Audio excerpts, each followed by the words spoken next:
हरे कृष्णा। इस मीटिंग को हम रिकॉर्ड कर रहे हैं जिससे कि हम यूट्यूब पे डाल सकें। तो आप सभी के पास एक आइकन आया होगा कंटिन्यू या लीव ऐसे करके, तो प्लीज कंटिन्यू वाला है उसे आप क्लिक कर दीजिएगा।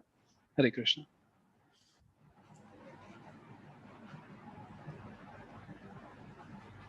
ओम नमो भगवते वासुदेवाय। ओम नमो भगवते वासुदेवाय। ओम नमो भगवते वासुदेवाय। ओम अज्ञानतिमिरन्धस्य ज्ञानाञ्जनशलाकया चक्षुरुन्मिलितं येन तस्मै श्रीगुरुवे नमः। श्रीचैतन्यमनोभीष्टं स्थापितं येन भूतले स्वयं रूप कदा मह्यं ददाति स्वपदान्तिकं। वन्देऽहं श्रीगुरु श्रीयुतपदकमलं श्रीगुरून् वैष्णवांश्च श्रीरूपं साग्रजातं सहगं रघुनाथान्वितं तं सजीवं साधवैतं सावधूतं परिजनसहितं कृष्णचैतन्यदेवं श्री राधा कृष्ण पादान सहगन ललिता श्री विशाखान्वितांश्च। हे कृष्ण करुणा सिंधु दीनबंधो जगतपते गोपेश गोपिका कांत राधा कांत नमोस्तुते। तप्त कांचन गौरांगी राधे वृंदावनेश्वरी वृषभानुसुते देवी प्रणमामि हरिप्रिये।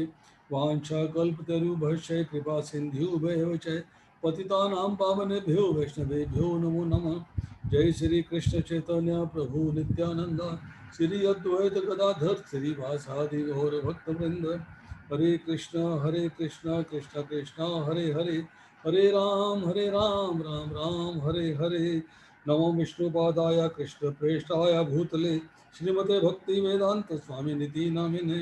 नमस्ते सरस्वते देवे गौरवाणी प्रचारिणे निर्विशेषा शून्यवादी पाश्चात्य देश तारिणे। हरे कृष्णा। श्रीमद् भगवद गीता अध्याय संख्या 12। अध्याय का नाम है भक्ति योग। इसका पहला श्लोक पढ़ता हूँ, कृपया ध्यान पूर्वक सुनिएगा। अर्जुन उवाच एवं सतत युक्तः ये भक्ता त्वां पर्युपासते यचे अपि अक्षरम अव्यक्तम तेषाम के योगवित तमः। अनुवाद में श्रील प्रभुपाद लिखते हैं, अर्जुन ने पूछा जो आपकी सेवा में सदैव तत्पर रहते हैं या जो अव्यक्त निर्विशेष ब्रह्म की पूजा करते हैं, इन दोनों में से किसे अधिक पूर्ण सिद्ध माना जाए। देखिए, चैप्टर में श्लोक और उसको समझने से पहले जानने का प्रयास करते हैं कि चैप्टर 12 में क्या है, और नंबर 2 इसका नाम भक्ति योग क्यों है। भगवद गीता को 3 खंडों में बांटा गया है। 3 खंडों में। मेरी आवाज आ रही है सबको? Can you hear me?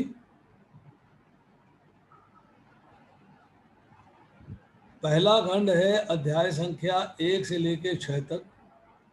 दूसरा खंड है अध्याय संख्या 7 से लेके 12 तक। और तीसरा है अध्याय संख्या 13 से लेके और 18 तक। 3 खंड।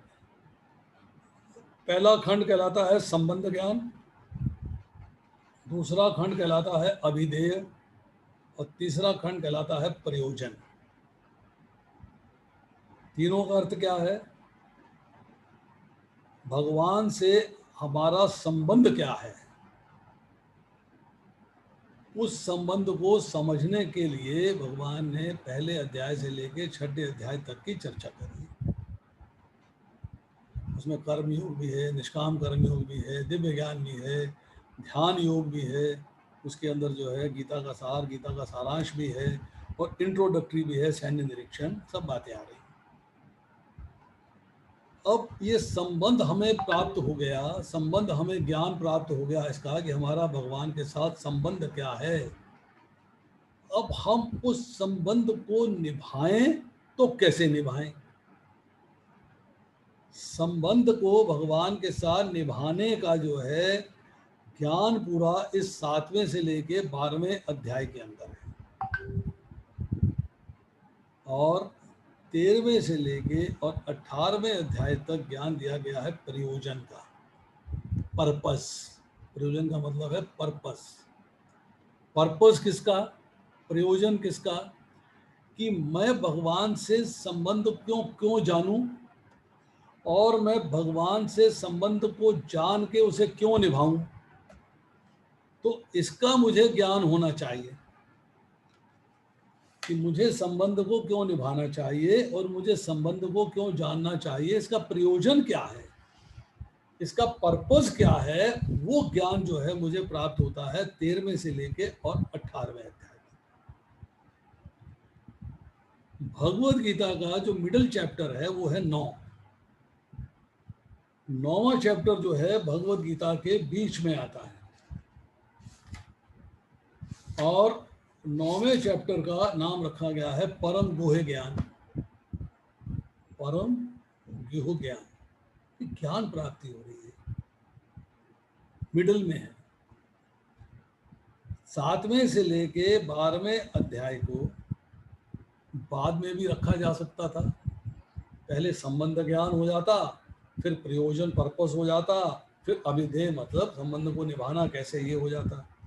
परंतु चूंकि ये भगवत गीता का मुख्य पार्ट है, सबसे इम्पॉर्टेंट एस्पेक्ट है भगवत गीता का, सबसे इम्पॉर्टेंट पार्ट है भगवत गीता का, इसलिए इसे जैसे सीप के अंदर मोती बीच में होता है, सीप के एक ढक्कन ऊपर है एक ढक्कन नीचे, मतलब एक परत ऊपर एक परत नीचे है और मोती बीच में है, इसी तरह ये मोती नुमा रत्न नुमा जो है 7वें से 12वां चैप्टर वो प्रयोजन और संबंध के बीच में रखा गया।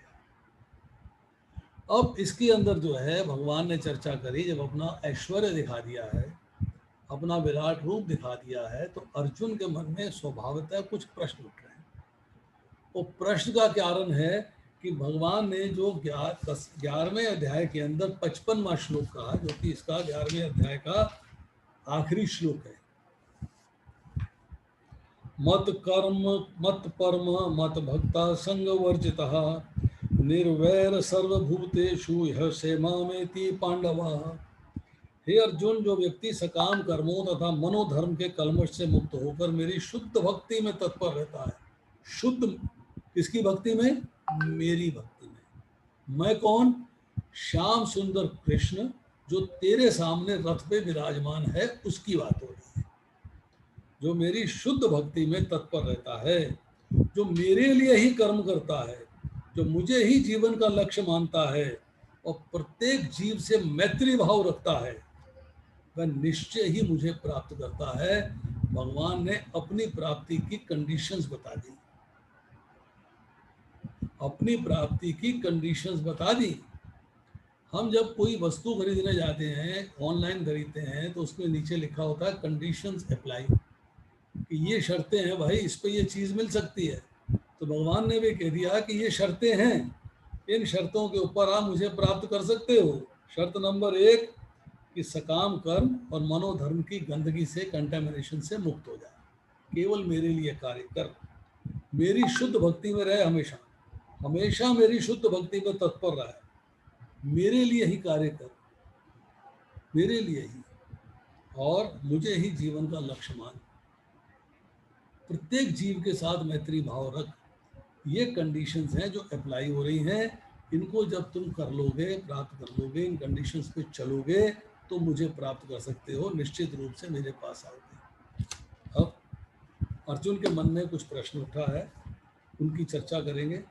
पहले शॉर्ट में 12वें चैप्टर में क्या कहा गया है इसकी चर्चा कर लेते हैं। पहले श्लोक से लेके चर्चा आ रही है सगुण और निर्गुण, भगवान के सगुण स्वरूप की और निर्गुण स्वरूप के मध्य श्रेष्ठ कौन है, उत्तम कौन है, उसके संबंध में अर्जुन का प्रश्न है। दूसरे से लेके और 7वें श्लोक के अंदर भगवान कृष्ण का उत्तर है कि साकार उपासक उत्तम एवं कारण सहित निर्गुण निराकार उपासना का फल भी भगवत प्राप्ति है, और सगुण साकार उपासना का फल भी भक्ति प्राप्ति है। और जो देह अभिमानी है, जो अपने अपने आप को ही सर्वश्रेष्ठ मानते हैं, जो भगवान को स्वीकार नहीं करते हैं कि उनका भी सगुण और साकार स्वरूप हो सकता है, उनके लिए ये उपासना कठिन है। It is difficult. 8वें से 12वें श्लोक में चर्चा आ रही है कि भगवत प्राप्ति अर्थात भगवान की प्राप्ति के उपाय क्या क्या हैं, उनका वर्णन हो रहा है। जैसे कि 8वें श्लोक में कहा, मन बुद्धि मुझे अर्पित कर दो, और फल क्या है उसका, मेरे को प्राप्त करोगे। 9वें से 11वें श्लोक में बताया, अगर आप ये कार्य नहीं कर सकते हो, ये साधन नहीं कर सकते हो, तो कर्म के फलों का परित्याग कर दो। कर्म फल के त्याग को श्रेष्ठ बताया कि उससे तत्काल शांति प्राप्त होती है। और 13वें से लेके 19वें श्लोक में बताया कि जो भगवान का भक्त अर्थात जो मेरा भक्त मुझको प्रिय है, उसके लक्षण क्या है। मतलब भक्त के लक्षण क्या है, ऐसा भक्त जो मुझे प्रिय है उसके लक्षण क्या है। और 20वें श्लोक में बताया कि ज्ञानी भक्त जो हैं, तो ज्ञानी भक्त हैं वो महात्मा, वो महान आत्मा हैं, वो भगवान के भक्त के लक्षणों को आदर्श मानकर श्रद्धा पूर्वक कॉपी करते हैं, वैसा ही साधन करते हैं। तो ऐसे भक्त मुझे अत्यंत प्रिय हैं, जो कम से कम भक्तों का संग करके मुझे प्राप्त करने का साधन करते हैं, ऐसे भक्त मुझे अत्यंत प्रिय हैं। अब अर्जुन ने एक प्रश्न कर दिया कि जो आपकी सेवा में सदैव तत्पर रहते हैं, जो अव्यक्त निर्विशेष ब्रह्म की पूजा करते हैं, इनमें से सर्वश्रेष्ठ कौन है, किसे पूर्ण सिद्ध माना जाए, किसे पूर्ण सिद्ध माना जाए। तो भगवान कहते हैं कि सिद्ध कौन है। सिद्ध जो है, दो प्रकार के लोग होते हैं, एक साधना सिद्ध होता है और एक स्वयं सिद्ध होता है। साधना सिद्ध का मतलब है जिसने कृष्णा कॉन्शियसनेस की प्रैक्टिस करके भगवान की भक्ति में अपने आप को भगवान से जोड़ के प्रैक्टिस करता हुआ, अभ्यास करता हुआ सिद्ध बनता है, वो साधना सिद्ध कहलाता है, क्योंकि उसने साधना करी है इसलिए सिद्धि प्राप्त करी है। स्वयं सिद्ध कौन है, जो जन्म से ही सिद्ध है, जैसे कपिल मुनि जन्म से ही सिद्ध हैं, उनको प्रैक्टिस करने की आवश्यकता नहीं है, कर रहे हैं, नो ऑफ कोर्स, पर सिद्ध हैं क्योंकि वो जन्म से ही सिद्ध है। अब दूसरी बात यहाँ इन्होंने बोला कि येषाम सतत युक्ता ये भक्ता त्वाम पर्युपासते ये जे अपि अक्षरम अव्यक्तम तेषाम कौन योगो विततम।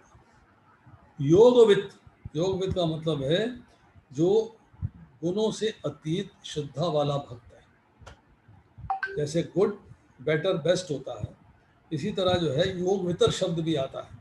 योगवितर का मतलब है जो ज्ञान और कर्म से मिश्रित भक्ति करता है।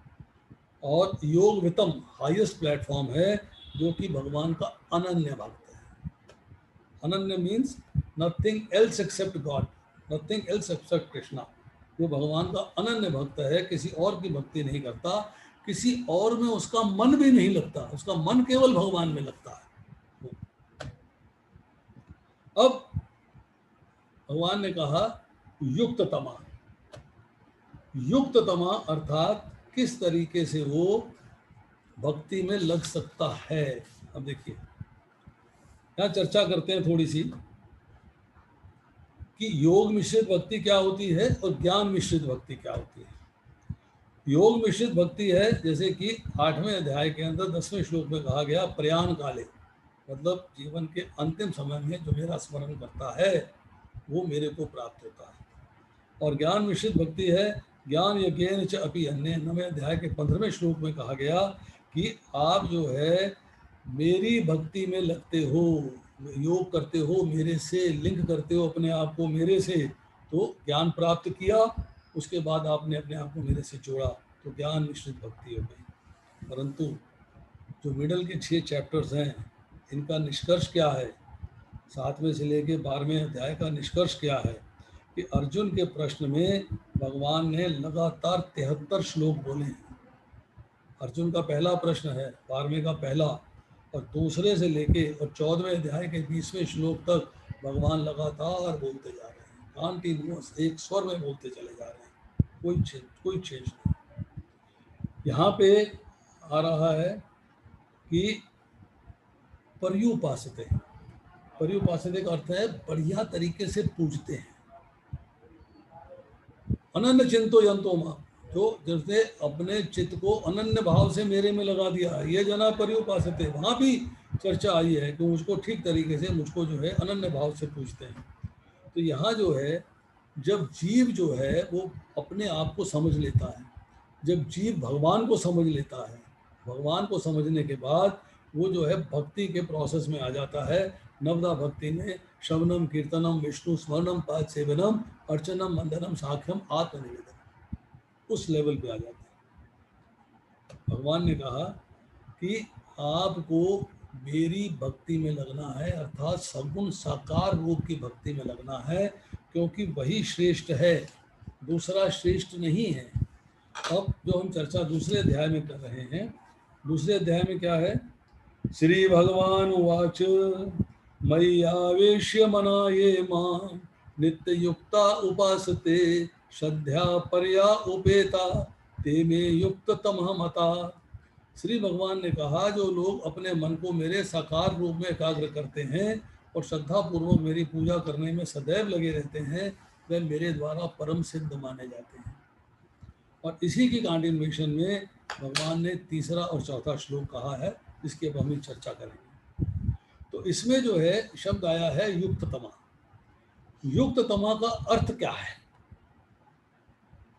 क्वालिफिकेशंस फॉर अटेनिंग मी, मेरे को प्राप्त करने की योग्यताएं क्या है? आप क्वालिफाइड हो मुझे प्राप्त करने के लिए। तो क्वालिफिकेशन क्या है? कि आप परम श्रद्धा से मेरे में मेरी भक्ति करो, मेरी वर्शिप करो, मेरी भक्ति करो। किससे? परम श्रद्धा के साथ, श्रद्धा के साथ। अपने मन को मेरे में लगा दो।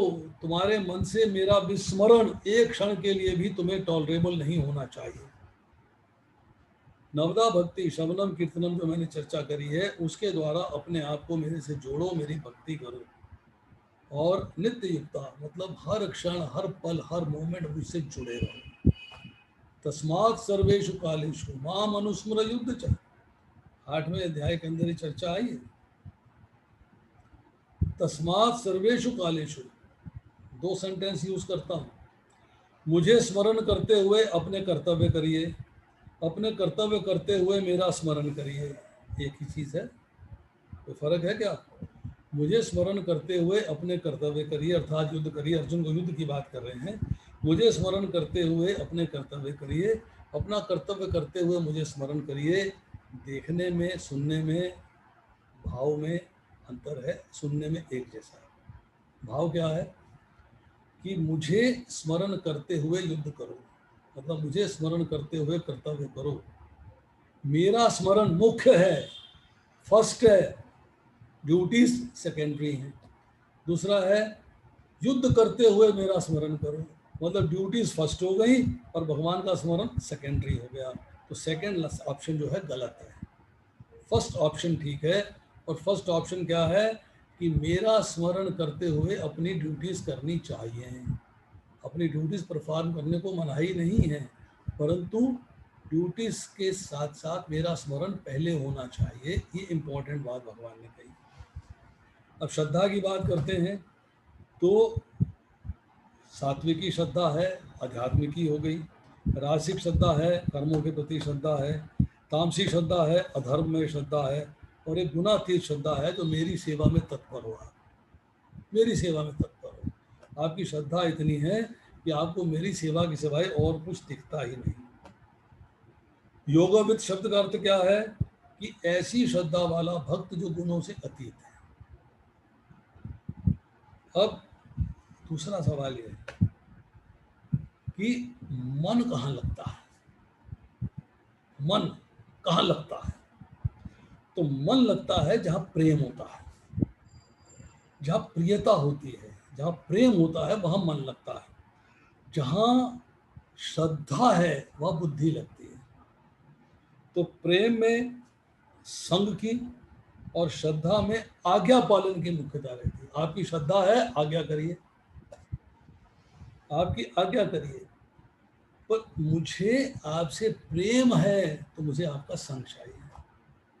I want your association. तो यहाँ जो है तीसरे और चौथे श्लोक में आते हैं, ये तो अक्षरम अनिर्देश्यम अव्यक्तम पर्युपासते सर्वत्र गम अचिंत्यम च कूटस्थम अचलम ध्रुवम सानियम इंद्रिय ग्रामम सर्वत्र समबुद्धया ते प्राप्नुवन्ति मामेव सर्वभूते हिते रता। लेकिन जो लोग अपनी इंद्रियों को वश में करके तथा सबों के प्रति समभाव रख के परम सत्य की निराकार कल्पना के अंतर्गत उस अव्यक्त की पूरी तरह पूजा करते हैं, जो इंद्रियों की अनुभूति से परे हैं, सर्वव्यापी हैं, अकल्पनीय हैं, अपरिवर्तनीय हैं, अचल है तथा ध्रुव हैं, वे समस्त लोगों के कल्याण में संलग्न रहकर अंततः मुझे प्राप्त करते हैं। यहाँ पे भगवान ने 8 विशेषण यूज किए हैं, एडजेक्टिव्स। ब्रह्म के 2 स्वरूपों की चर्चा करी है, पहले सगुण की, अब निर्गुण की। कि निर्गुण का मतलब क्या है कि भगवान के अंदर क्वालिटीज नहीं है, नो, गलत। और सगुण का मतलब है भगवान में क्वालिटीज है। अरे भाई, सगुण का अर्थ ये है कि भगवान में दिव्य गुण हैं, जिन गुणों को हम मान नहीं सकते, समझ नहीं सकते, जिन गुणों को हम जान नहीं सकते, अचिंत्य हैं, अनंत गुण है भगवान के अंदर। परंतु निर्गुण का अर्थ क्या है कि जो 3 गुण हैं, सतोगुण, रजोगुण, तमोगुण, इनसे परे हैं भगवान, इन गुणों के अंदर नहीं है, इन गुणों का भगवान पे कोई असर नहीं होता।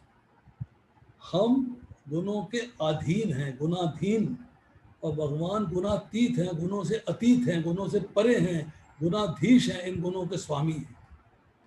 इसलिए भगवान को निर्गुण कह के पुकारा गया। अचिंत, जो चिंतन से परे हो, अर्थात जो मन और बुद्धि का विषय ना हो। सर्वत्र गम, जो आकाश की तरह सर्वव्यापी हो, जिससे कोई भी जगह खाली ना हो, भगवान सर्वत्र है, ओमनी प्रेजेंट, हर जगह है। अनिर्देश्यम, जिसका निर्देशन नहीं किया जा सकता, जिनका स्वरूप समझाया नहीं जा सकता। और कूटस्थम, जिसमें परिवर्तन ना हो, जो एक स्थान पर रहे। ध्रुवम, ध्रुव, ध्रुव सत्य मतलब नित्य, शाश्वत, जो कि निश्चित है, ऐसा सत्य। अचलम मतलब अचल, मतलब हिलने की क्रिया नहीं उसके अंदर। और अव्यक्तम मतलब जो अनमैनिफेस्टेड है, जो इंद्रियों का विषय ना हो, अप्रकट हो, अनमैनिफेस्टेड। और अक्षरम, जिसका क्षरण ना हो, जिसका विनाश ना हो, तो निर्गुण ब्रह्म को यहाँ अक्षर कहा गया है। ऐसे ही जो है स्थूल की क्वालिटीज बताई गई हैं दूसरे अध्याय के 24वें और 25वें श्लोक में, 15वें अध्याय के 16वें श्लोक में और 7वें अध्याय के 25वें श्लोक में। अब आती है चर्चा कि ईशोपनिषद में भी ये चर्चा आ रही है। ईशोपनिषद में भी कबीर मनीषी परिभू स्वयं भूरा यायात यत् अर्थान व्यधाते शाश्वती विहम समाभ्य। कवि अर्थात सर्वज्ञ, नोज ऑल, मनीषी मीन्स दार्शनिक, परिभू मीन्स सबसे बड़ा, स्वयंभू मीन्स आत्मनिर्भर। अब यहाँ जो है बार बार एक शब्द इस्तेमाल हो रहा है, ब्रह्म। एक ब्रह्म है और एक ब्रह्म ज्योति है। ब्रह्म क्या है और ब्रह्म ज्योति क्या है?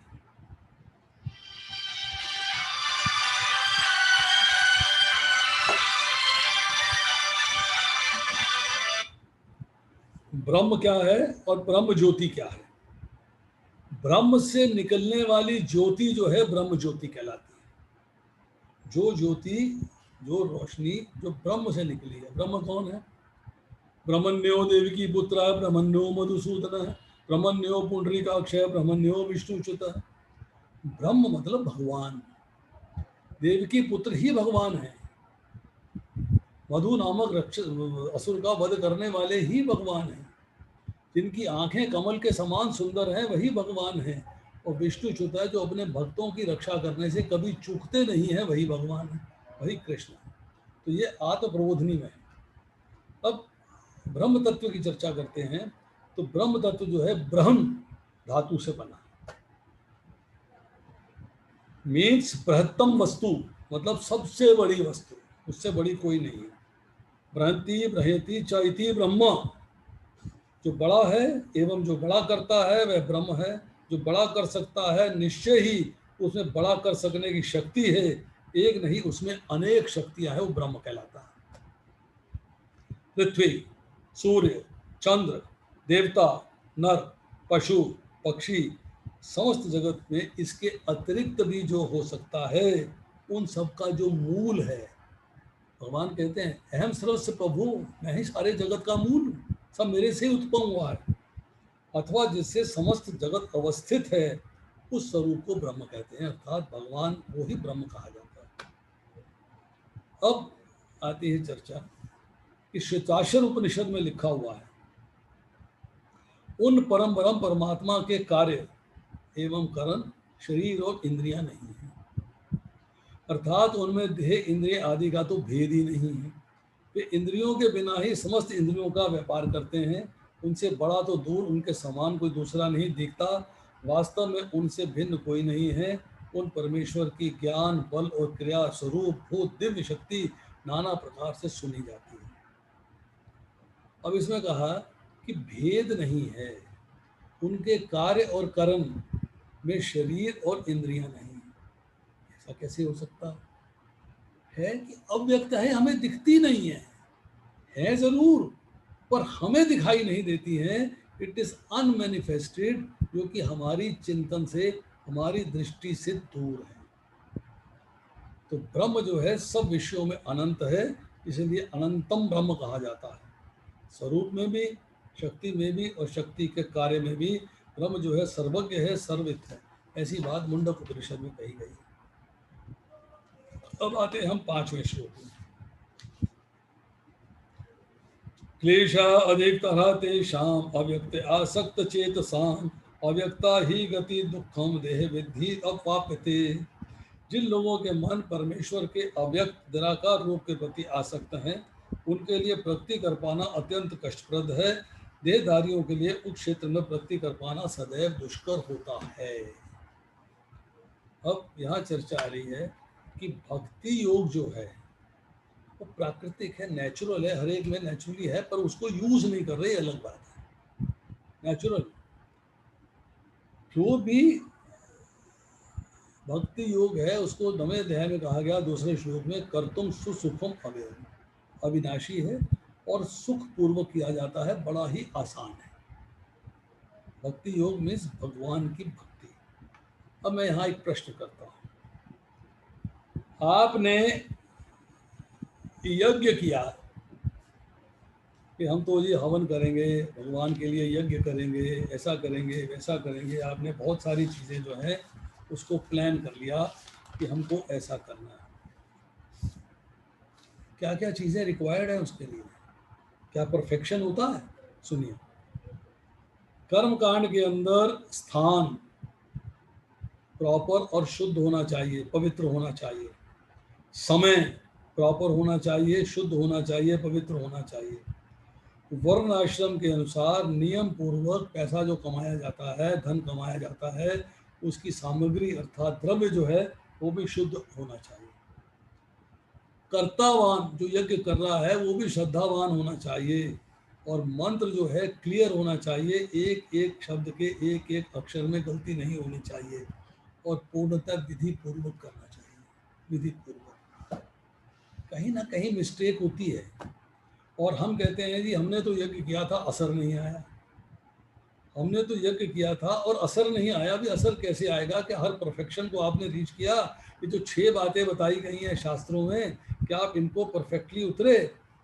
तो खर्चा होता है, कमाई चाहिए, पैसा चाहिए, घी चाहिए, संविदा चाहिए, हवन सामग्री चाहिए, मतलब बहुत सारी वस्तुएं, पंडित जी भी चाहिए करवाने वाले, हर जगह पैसा चाहिए, हर जगह पैसा चाहिए।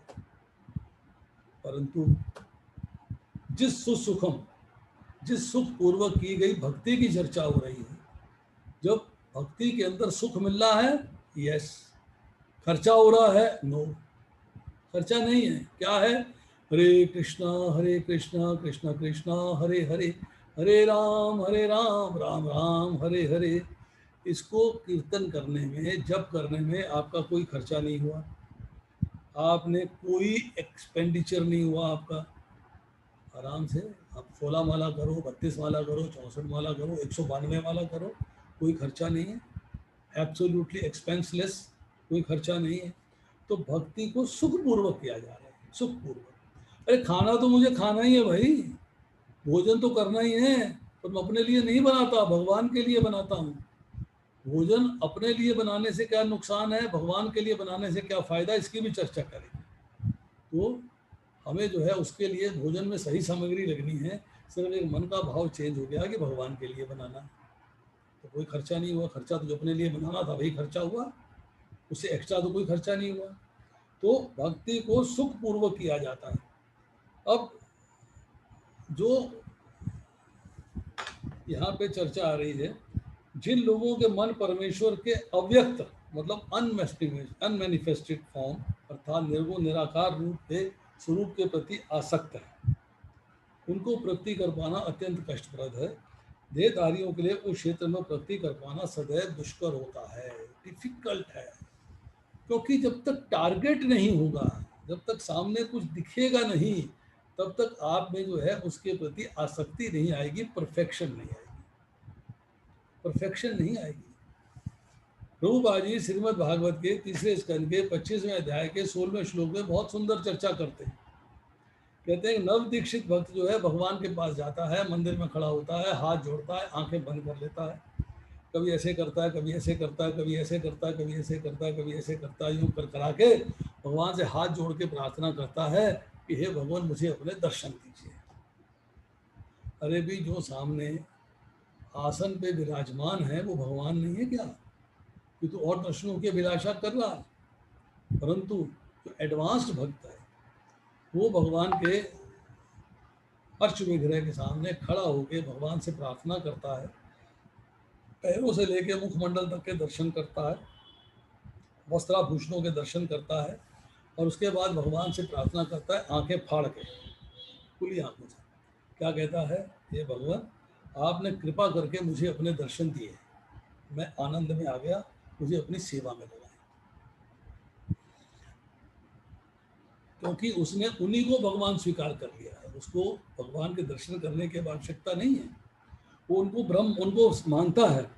पर साधक जो होता है, जो प्रैक्टिस कर रहा है, अभी तक वो भोग ऐश्वर्य में है, उसका अभी सटल रूप से भी भोग ऐश्वर्य की आकर्षण छूटा नहीं है, इसलिए उसकी आसक्ति तो अपने देह के आनंद के प्रति है। वो भगवान की महिमा सुनकर भी ये समझता अच्छा अच्छा भगवान तो निर्गुण है, सब जगह व्याप्त कैसे हो सकते हैं, इसका मतलब है भगवान में कोई गुण नहीं है और निराकार है, भगवान तो ऐसे ही है, उनका वो आकार भी नहीं है, इसलिए वो उसमें आसक्त हो जाता है। परंतु भगवान जो है अब 6 और 7वें श्लोक में क्या कहते हैं, इसकी चर्चा करते हैं। ये तो सर्वाणि कर्माणि मयि सन्न्यस्य मत्परः अन्येन एव योगेन मां ध्यान्ति उपासते तेषाम् अहं समुद्धर्ता मृत्यु संसार सागरात् भवामि न चिरात् पार्था मयि आवेशित चेतसाम्। जो अपने सारे कार्यों को मुझे अर्पित करके तथा अविचलित भाव से मेरी भक्ति करते हुए मेरी पूजा करते हैं और अपने चित्तों को मुझ पर स्थिर करके निरंतर मेरा ध्यान करते हैं, उनके लिए हे पार्थ मैं जन्म मृत्यु के सागर से शीघ्र उद्धार करने वाला हूँ। तो जो 11वें अध्याय के 55वें श्लोक में हमने बात पढ़ी थी, मत कर्म कृता, वही बात यही कही जा रही है। सर्वाणि कर्माणि सन्न्यस्य, मतलब सारे कर्मों को मेरे लिए करो, मेरे लिए। मत परम शब्द वहां इस्तेमाल हुआ था, यहाँ शब्द इस्तेमाल हुआ है मतपरा। मतपरा, मतपरा का अर्थ क्या लिखते हैं प्रभुपाद? लिखते हैं मुझ में आसक्त, मेरे में आसक्त। और उसके बाद आया अनन्य एव योगेन, मतलब निश्चय ही ऐसे भक्ति योग के अभ्यास से। अनन्य एन मीन्स भक्ति, योगेन का मतलब है भगवान से अपने आप को जोड़ना, योगेन, और अनन्य भाव का मतलब है और किसी के प्रति भाव नहीं। अब अनन्य शब्द का एक शॉर्ट में डिस्क्रिप्शन देते हैं। 14वें अध्याय के 26वें श्लोक में अव्यभिचारिणी भक्ति की चर्चा हुई है। अव्यभिचारिणी भक्ति की चर्चा और भी 1-2 जगह हुई है। तो अव्यभिचारिणी क्या है, इसका अर्थ क्या है?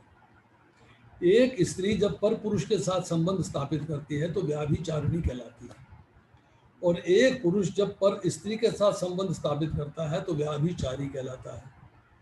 अगर वो संबंध स्थापित नहीं करता है, अपने पति के प्रति समर्पित रहती है, वो अपनी पत्नी के प्रति समर्पित रहता है, तो अव्यभिचारी कहलाते हैं। तो व्याभिचारी का मतलब है अपने को छोड़ के दूसरे के साथ संबंध स्थापित करना, और अपने हैं केवल भगवान,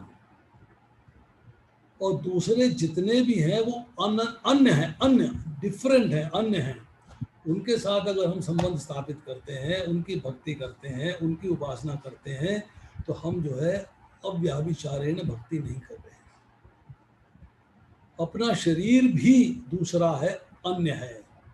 जब आप अनन्य की बात करेंगे तब आपको अपने शरीर की भी चिंता नहीं करनी है।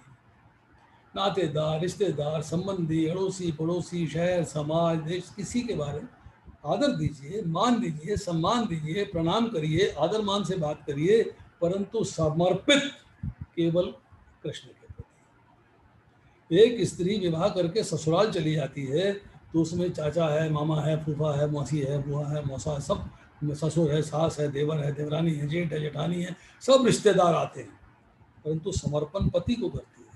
सबको समर्पण नहीं करती, सबको आदर मान देती है, छोटों को प्यार देती है, बड़ों को आदर मान देती है, सम्मान देती है, नमस्कार करती है, प्रणाम करती है, चरण छूती है, परंतु समर्पण पति को करती है। इसी तरह हमारा समर्पण जो है भगवान के होना चाहिए। बाकी सबको आदर मान सम्मान दीजिए, कोई ऑब्जेक्शन नहीं है, देना चाहिए, क्योंकि उच्च कोटि के जीव हैं, उनको आदर मान सम्मान देना ही चाहिए।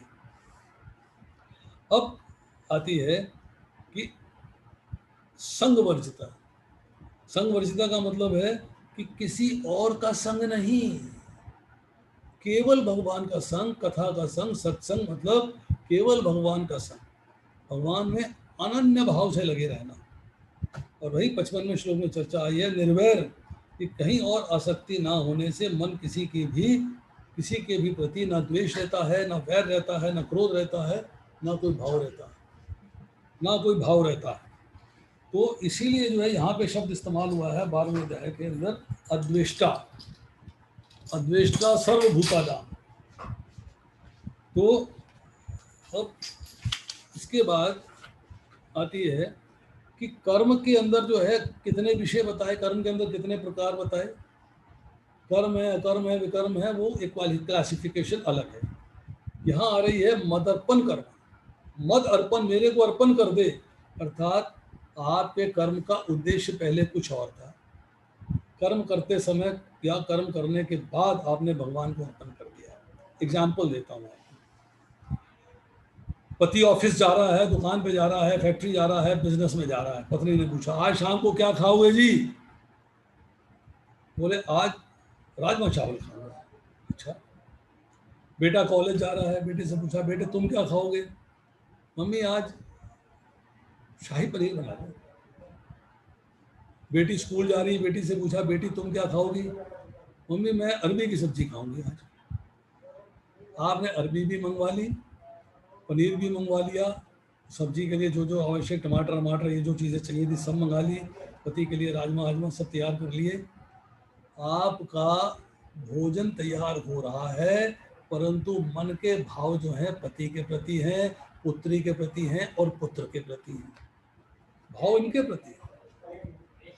अब कहा ओहो, तो प्रभु जी ने कहा था जो भी खाना खाना है पहले भगवान को अर्पित करना चाहिए, तो मैं इसे भगवान को अर्पित कर देती हूँ।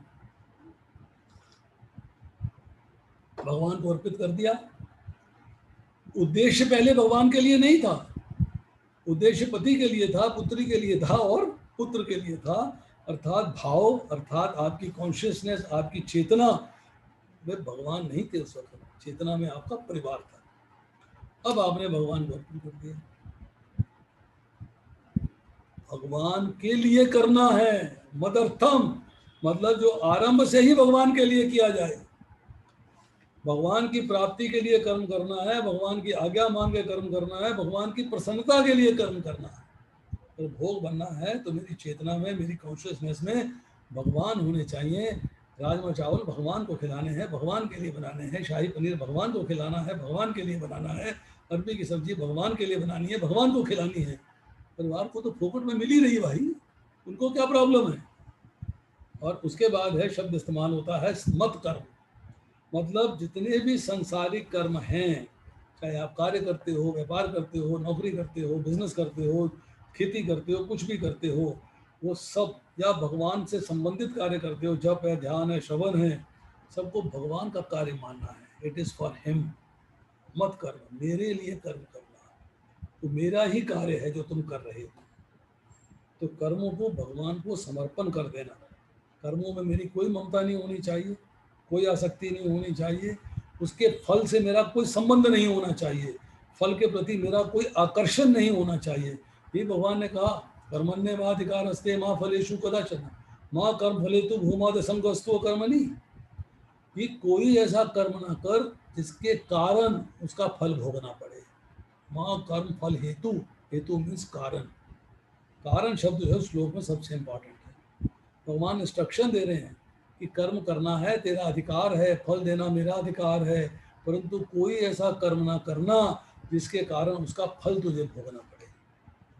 तो भगवान ही कार्य करा रहे हैं। अब 7वें श्लोक में कहा मैया वेश चेतसाम, कि जिन आप प्रैक्टिस कर रहे हैं कृष्णा कॉन्शियसनेस की, आप साधक हैं, अभी एक्सपर्ट नहीं हुए, अभी परफेक्शन में नहीं आए, अभी आप प्रैक्टिस कर रहे हैं, पर आपका लक्ष्य, आपका उद्देश्य, आपका ध्येय भगवान बन गए, भगवान से अनन्य प्रेम हो गया है, आपने अपने चित्त को भगवान में लगा दिया है और स्वयं भी भगवान में लग गए।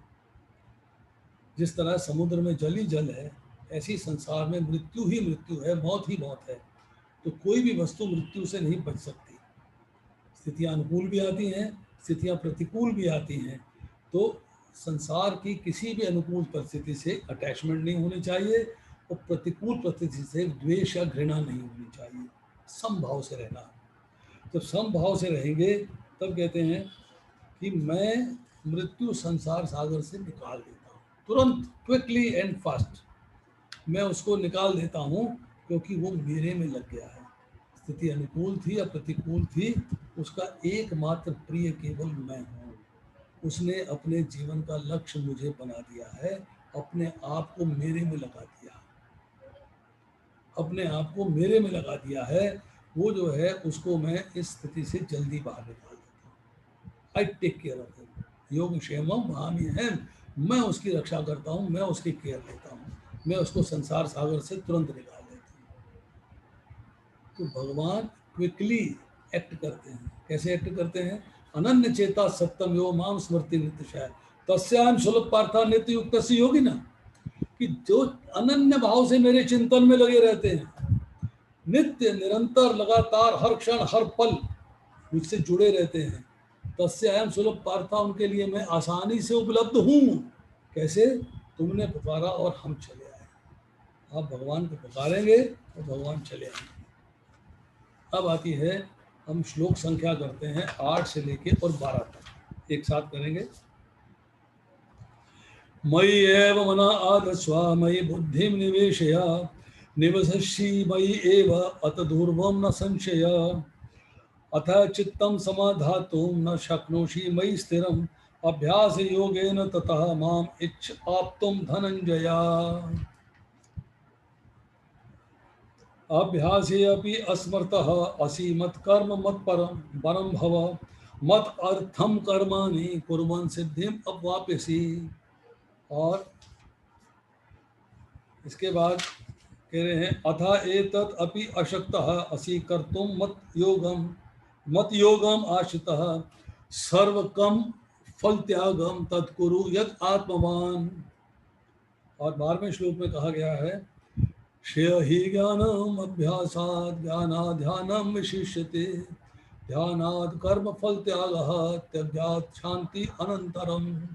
ये एक प्रकरण है पूरा 8वें से लेकर 12वें श्लोक का। इसके अर्थ पढ़ता हूँ 8वें श्लोक का। मुझ भगवान में अपने चित्त को स्थिर करो और अपनी सारी बुद्धि मुझ में लगाओ।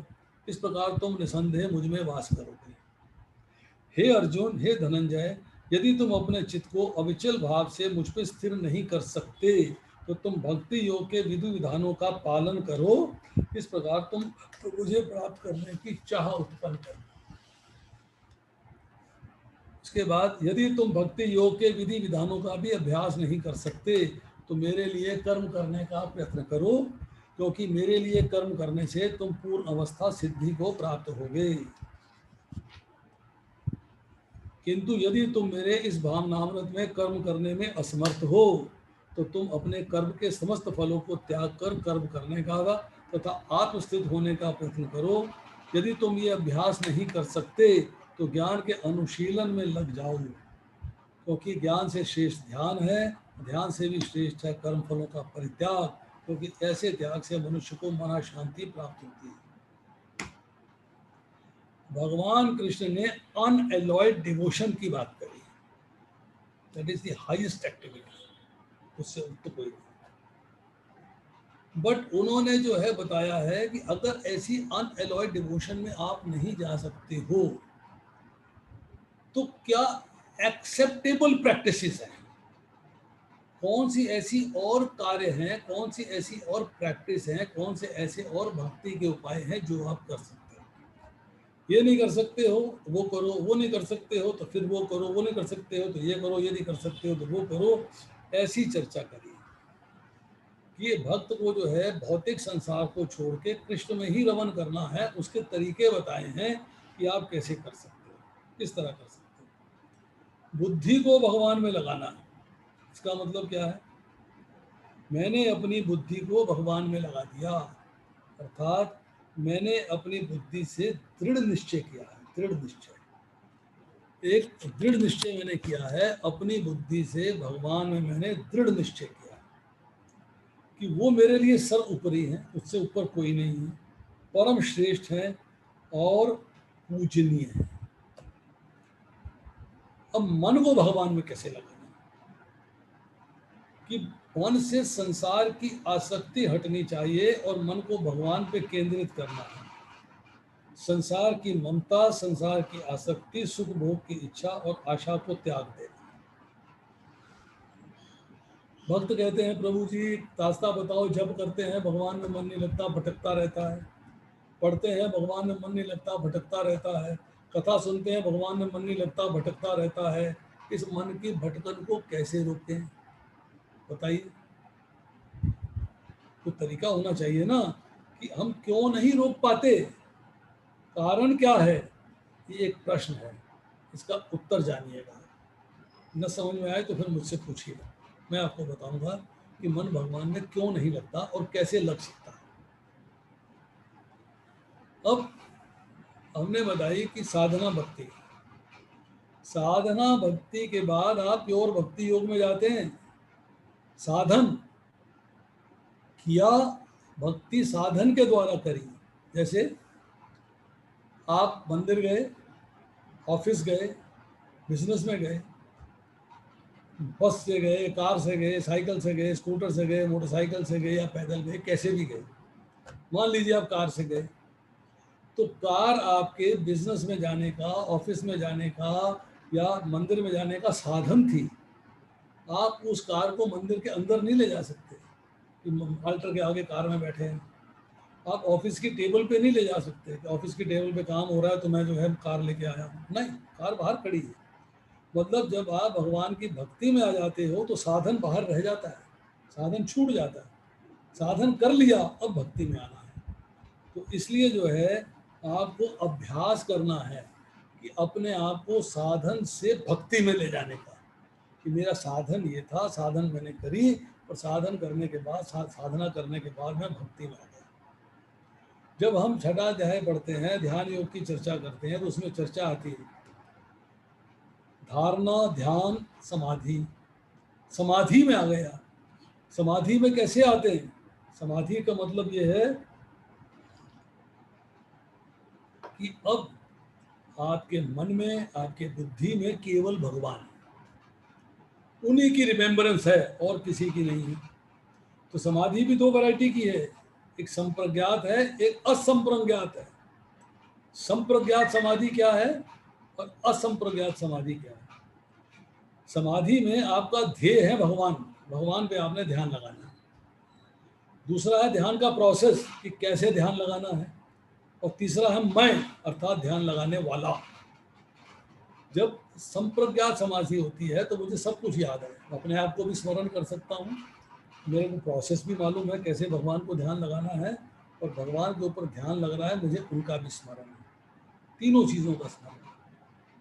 जब एडवांस करता हूँ तो अपने बारे में छूट जाता, अपने बारे में भूल जाता, और एडवांस करता हूँ तो प्रोसेस को भूल जाता हूँ, और मेरे पास क्या रह जाता है? केवल ध्येय अर्थात केवल भगवान, जिनके प्रति मेरे को जो है, जिनके प्रति मेरे को ध्यान लगाना है। तो वो हो गई असंप्रज्ञात समाधि। मतलब समाधि ऐसी है जो कि अब असंप्रज्ञात है, संप्रज्ञात नहीं है, असंप्रज्ञात समाधि है। तो अब यहाँ चर्चा आती है कि समता करते हुए अर्थात सबको समान दृष्टि से देखते हुए अभ्यास करना है, कि मन को भगवान में लगाने का अभ्यास करना है। भगवान के प्राप्ति के लिए तीव्र उत्कंठा होनी चाहिए, वेरी वेरी स्ट्रॉन्ग डिजायर, तीव्र उत्कंठा नंबर 1, और नंबर 2 भगवान की कृपा। अगर ये दो चीज़ें हो जाएंगी तो भगवान की प्राप्ति हो जाएगी। अब दो चीज़ें क्या हैं, इनकी चर्चा बाद में करें। अब आती है 12वें अध्याय के 10वें श्लोक में क्या कहा जा रहा है कि मत कर्म करना है, अर्थात मेरी कथा का श्रवण करना है, लीला ग्रंथों का लेखन करना है, उसको सुनना है, मेरा कीर्तन करना है, मेरी अर्चना करनी है, मेरा मंदिर स्पर्श करना है, सफाई करनी है, उसको पुष्प चयन करने हैं मेरे लिए, और आश्रम धर्म के अनुसार शरीर का निर्वाह करना है, आजीविका संबंधी लौकिक कार्य, उसके बाद भजन ध्यान नाम जब सारे कार्य केवल भगवान के लिए करने हैं। केवल कहाँ जा रहे हो जी? मैं टमाटर लेने जा रहा हूँ। किसके लिए लाने जा रहे हो जी? भगवान के भोग के लिए लेने जा रहा हूँ। टमाटर की दुकान पे गए, उसे बोला भैया बढ़िया बढ़िया छटे हुए टमाटर दियो, भगवान को भोग लगना है। मतलब हर क्षण हर मोमेंट भगवान है ध्यान में, आपकी वाणी में भगवान है, आपके स्मरण में भगवान है, आपकी दृष्टि में भगवान है, आप हर क्षण भगवान आपके पास है। तो टमाटर लेके आए, टमाटर लेने गए, ये सारा कार्य आपका भक्ति है, it is a part of devotional service. उन्हीं के लिए लाए, हम अपने लिए नहीं लाए। तो अब आती है बात कि हमें इंटेंस डिजायर होनी चाहिए भगवान को प्राप्त करने, तीव्र उत्कंठा, जरा सा भी वियोग भगवान से असहनीय हो, जरा सा भी विस्मरण असहनीय हो, मैं उसे सह नहीं सकता। अब भगवान कहते हैं इसके बाद कि अगर तुम मेरे बताए गए कार्य, जो मैंने 8वें से लेकर 10वें श्लोक तक बताए हैं, जो कार्य मेरी प्रसन्नता के लिए हैं, अगर उस बताए बात में कुछ रुकावटें हैं, अवरोधक हैं, तो वह मार्ग जो अब मार्ग बता रहा हूँ तुम्हारी रक्षा करेगा कि तुम कर्म के फल मुझे अर्पित कर दो। कर्म करो, मेरे लिए करो, परंतु कर्म के फल मुझे अर्पित कर दो। मद योगम आश्रितः, मतलब संयमित मन से बुद्धि को, इंद्रियों को, मन को कंट्रोल करके पितात्मवान बन के कर्म करो और फल मुझे अर्पित करो। मतलब कर्म फलों का परित्याग। तो मेरा जो भक्ति योग है उसका आश्रय लेके, भक्ति योग में रह के उसका आश्रय लेके परफेक्शन नहीं पा सकते हो, तो कम से कम कर्म फल मुझे अर्पित कर दो, वो भी मुझे स्वीकार है। यही बात चैप्टर भगवत गीता के चैप्टर 1 से लेके 6 तक कही गई। मद योगम आश्रित एंड सर्व कर्म फल त्याग, दो शब्द आए कि मेरे लिए सब कर्म करो, मत कर्म कृत मीन्स भक्ति योग, मेरे लिए ही कार्य करना है भाई, और किसी के लिए कार्य नहीं करना। और सर्व कर्म फल त्यागम, अर्थात सब कर्मों के फलों का परित्याग कर दो, अर्थात निष्काम कर्म योग करो।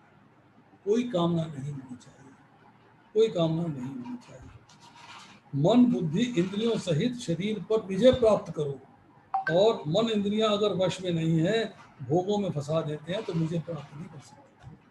Then you cannot get me, कि भोगों में ममता हो गई, भोगों की कामना हो गई, भोगों में आसक्ति हो गई, तब मुझे प्राप्त नहीं कर सकते थे। अब आती है चर्चा कि अभी तक भगवान ने 4 साधन बताए। मन और बुद्धि को भगवान में लगाना, साधना भक्ति अर्थात अभ्यास योग करना, मदर्थम कर्म मतलब मेरे लिए कार्य करना, और सर्व कर्म का फल त्याग। अब जब हम चल पढ़ते हैं चैप्टर 1 से लेकर 6 तक की चर्चा करते हैं, तो भगवान को अर्पित जो निष्काम कर्म है वो भगवान ने मोक्ष का साधन बता दिया, और चैप्टर 7 से लेकर 12 तक भक्ति योग को ही भगवान की प्राप्ति का साधन बताया, क्योंकि ये उससे सुपीरियर है, वो इन्फीरियर है, ये उससे सुपीरियर है कि आप कार्य ही केवल भगवान के लिए कर रहे हैं। अब इसमें क्या है कि आप या तो मन से और या इंद्रियों से, मन से मतलब है इंटरनल, इंद्रियों का मतलब है एक्सटर्नल, एक बहिकरण एक अंतःकरण। आप मन से जो है भगवत प्राप्ति के लिए प्रयास करते हो, उनकी पूजा अर्चना करते हो मन से। तो मन से कैसे करेंगे? स्मरण, स्मरणात्मक कहलाती है, मनन मनात्मक कहलाती है, और भगवान के जो अनुरागी भक्त हैं उनकी सेवा पूजा अर्चना करते हुए भी आप अपने मार्ग पे आगे बढ़ जाते हैं।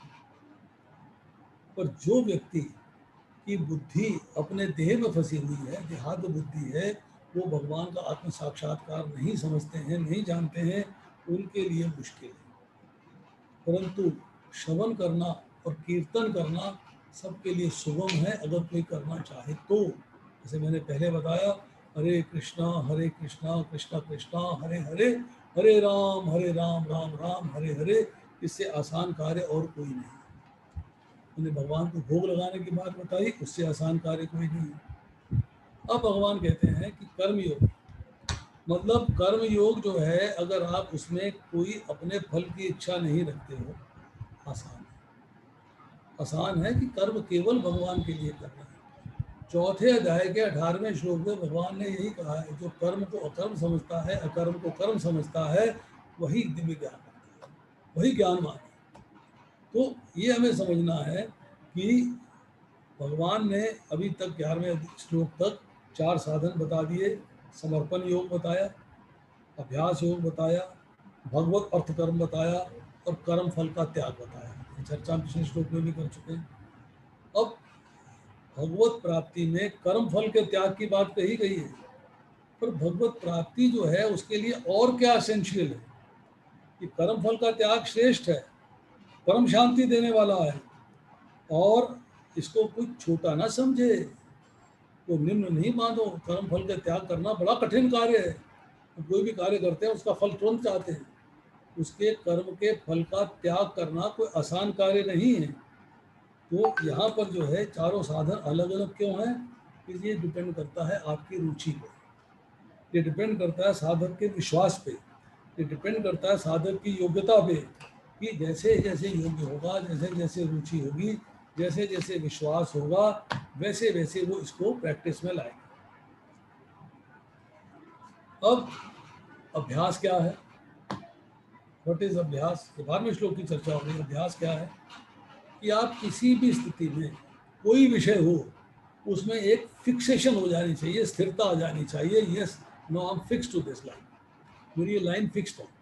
मैं इस स्थिरता को प्राप्त करने के लिए जो भी बार बार प्रयत्न करता हूँ, पहली बार नहीं सफल हुआ, दूसरी बार नहीं सफल हुआ, तीसरी बार नहीं सफल हुआ, चौथी बार, जो भी मैं अभ्यास, जो भी मैं प्रैक्टिस करता हूँ, वो अभ्यास है। और यहाँ अभ्यास का मतलब क्या है? आपका अभ्यास में बहुत सारी चीज़ें आ सकती हैं। प्राणायाम आ सकता है, प्रत्याहार आ सकता है, मनोनिग्रह आ सकता है। मतलब भौतिक संसार से संबंध विच्छेद बहुत मुश्किल कार्य है, वेरी डिफिकल्ट, पर आप कोशिश करते हैं, करते करते कोशिश करते करते आपका मन जो है उनसे, अब भौतिक संसार के आकर्षण से विचलित नहीं होता, आप उससे अलग हो जाते हैं।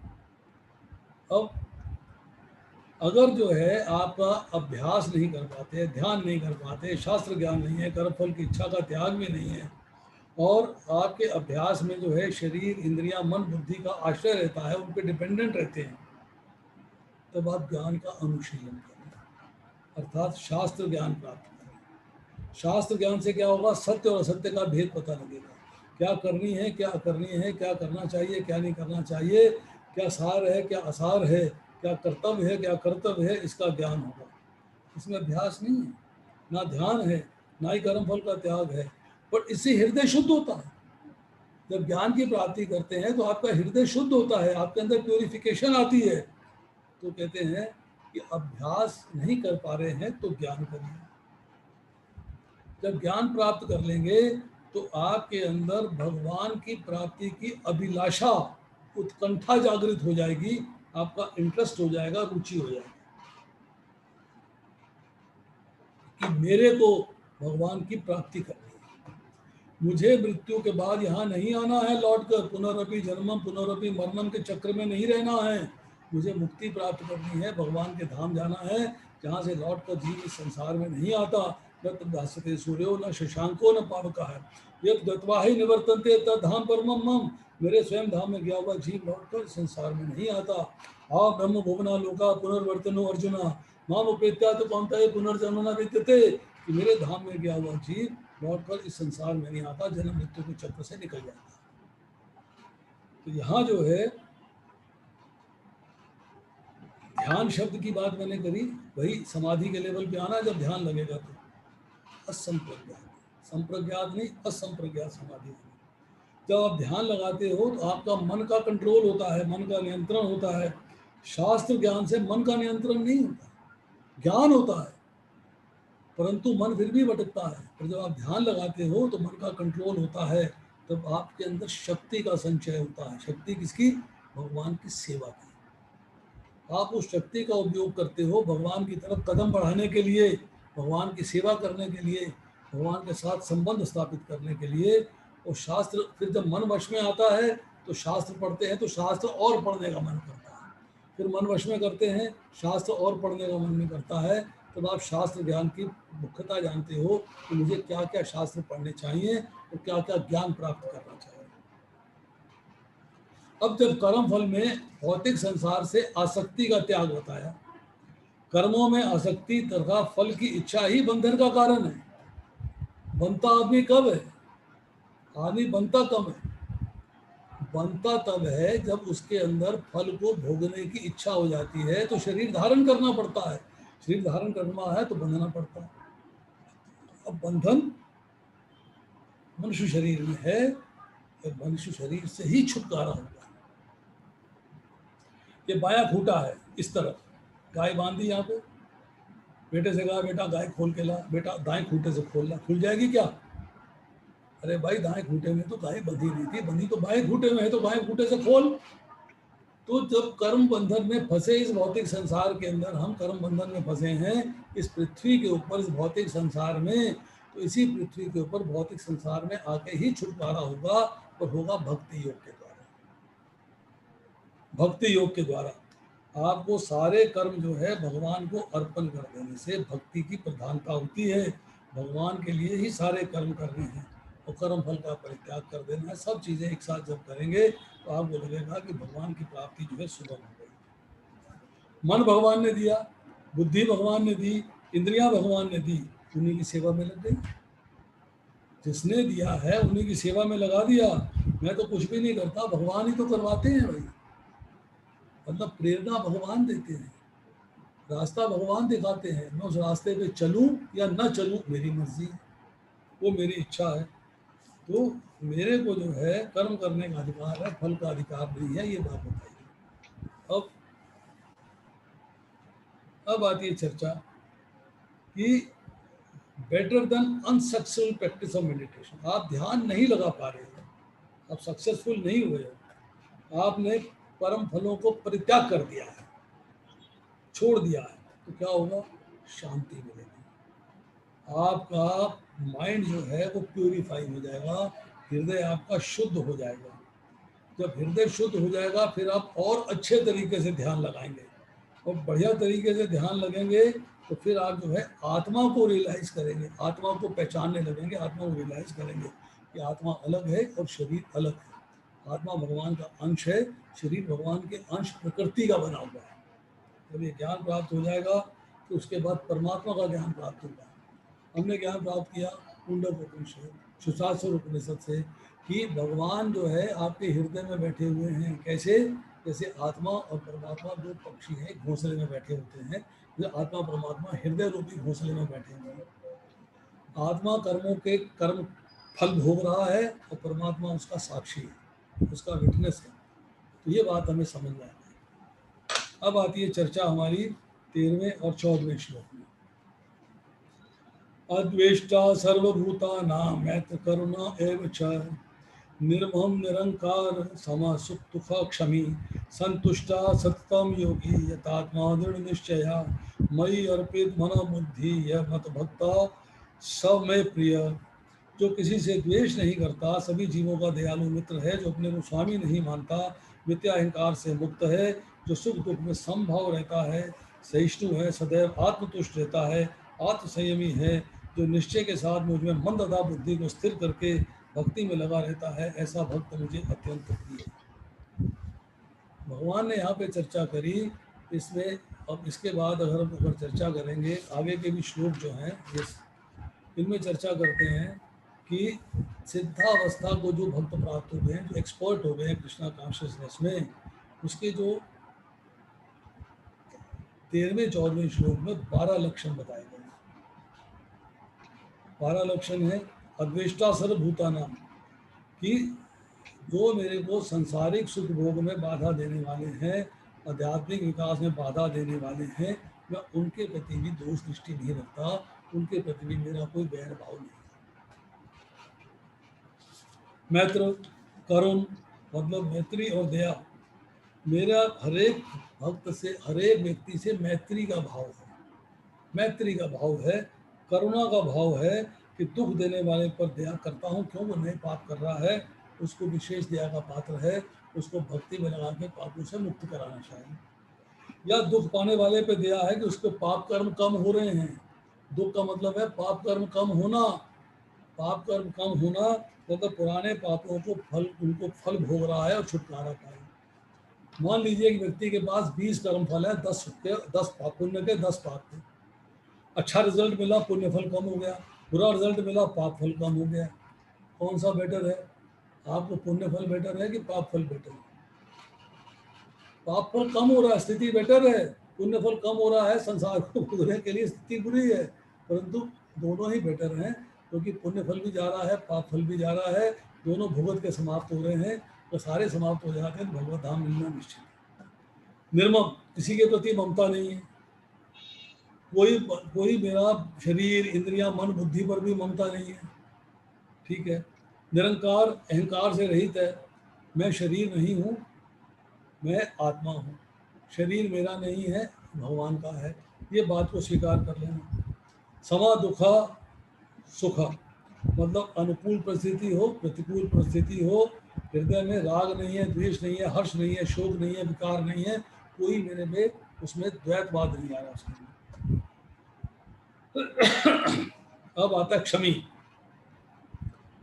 अपने प्रति किसी ने अपराध किया और मैं शक्तिशाली हूं, उसको दंड दे सकता हूं, मैंने उसे माफ कर दिया, एक क्षमा। मेरे प्रति किसी ने अपराध किया, मैं जो है दुबला पतला हूं, वो बड़ा पहलवान है, मैंने कहा जा तेरे को क्षमा किया, क्षमा नहीं है। क्षमा तब है कि आप में दंड देने की सामर्थ्य है, फिर भी आप उसको क्षमा कर देते हो। अब वो आता है उसके बाद संतुष्ट। अनुकूल हो प्रतिकूल परिस्थिति हो, उसमें सेटिस्फाइड रहना, उसमें संतुष्ट रहना। Yes, I am fully satisfied. योगी अर्थात मनुष्य का भगवान से वियोग नहीं है, भगवान से जुड़ा हुआ है, वो भगवान उसके हृदय में विराजमान है, उनको भूला हुआ नहीं है। उसने भक्ति योग से संबंध को जागृत किया और भगवान से जोड़ने का प्रयास किया। यतात्मा, जिसका मन बुद्धि इंद्रिय शरीर पे पूरा अधिकार है, कंट्रोल है उसका उसके ऊपर। दृढ़ निश्चयी, संसार से संबंध मानने से बुद्धि में संशय रूपी दोष नहीं आता, बुद्धि स्थिर है। तस्य प्रज्ञा प्रतिष्ठिता, न विनंदती न द्वेष्टि, तस्य प्रज्ञा प्रतिष्ठिता, उसकी बुद्धि स्थिर है, उसमें दोष नहीं आता। तो वही अर्पित मनोबुद्धि, कि मन और बुद्धि को भगवान में तन्मय रखना, भगवान में लगा देना, ये उसके लिए आवश्यक है। अब आती श्लोक संख्या 15। यस्मात् न उद्विचते लोकः लोकात् न उद्विचते च हर्ष अमर्ष भय उद्वेगे मुक्त यह से च मे प्रिय। मतलब जिससे किसी को कष्ट नहीं पहुंचता, जो अन्य किसी के द्वारा विचलित नहीं किया जाता, जो सुख दुख में भय तथा चिंता में समभाव रहता है, ऐसा भक्त मुझे प्रिय है। तो भगवान ने जो भक्त प्रिय है उसकी चर्चा कर दी कि जिससे किसी प्राणी को उद्वेग नहीं होता, सब कार्य भगवान की प्रसन्नता के लिए हैं, तो भगवान को कष्ट कैसे पहुंच सकता है। और दूसरा, भक्त को खुद भी किसी प्राणी से उद्वेग नहीं होता, तो तुम्हें डिस्टर्ब करता है, डिस्ट्रैक्ट करता है, विचलित करता है, हम तो भगवान की भक्ति में लगे हैं, तो जो करता करता रहा, मुझे कोई फर्क नहीं पड़ता। मुझे सब में भगवान के दर्शन होते हैं, सब में। विद्या विनय संपन्न है, ब्राह्मणे कवि हस्तनी, सुनी चाहे शुभा के चाहे पंडिता समदर्शन, सब में समान रूप से भगवान के दर्शन होते हैं।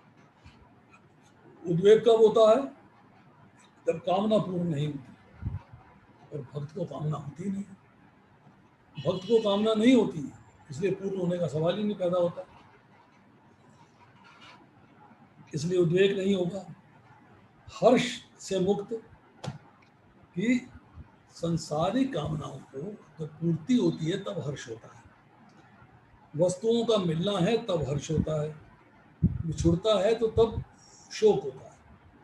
तो अब मेरे को जो है संसारिक कामना है ही नहीं। अब आता है भय। भय जो है भीतरी है या बाहरी है?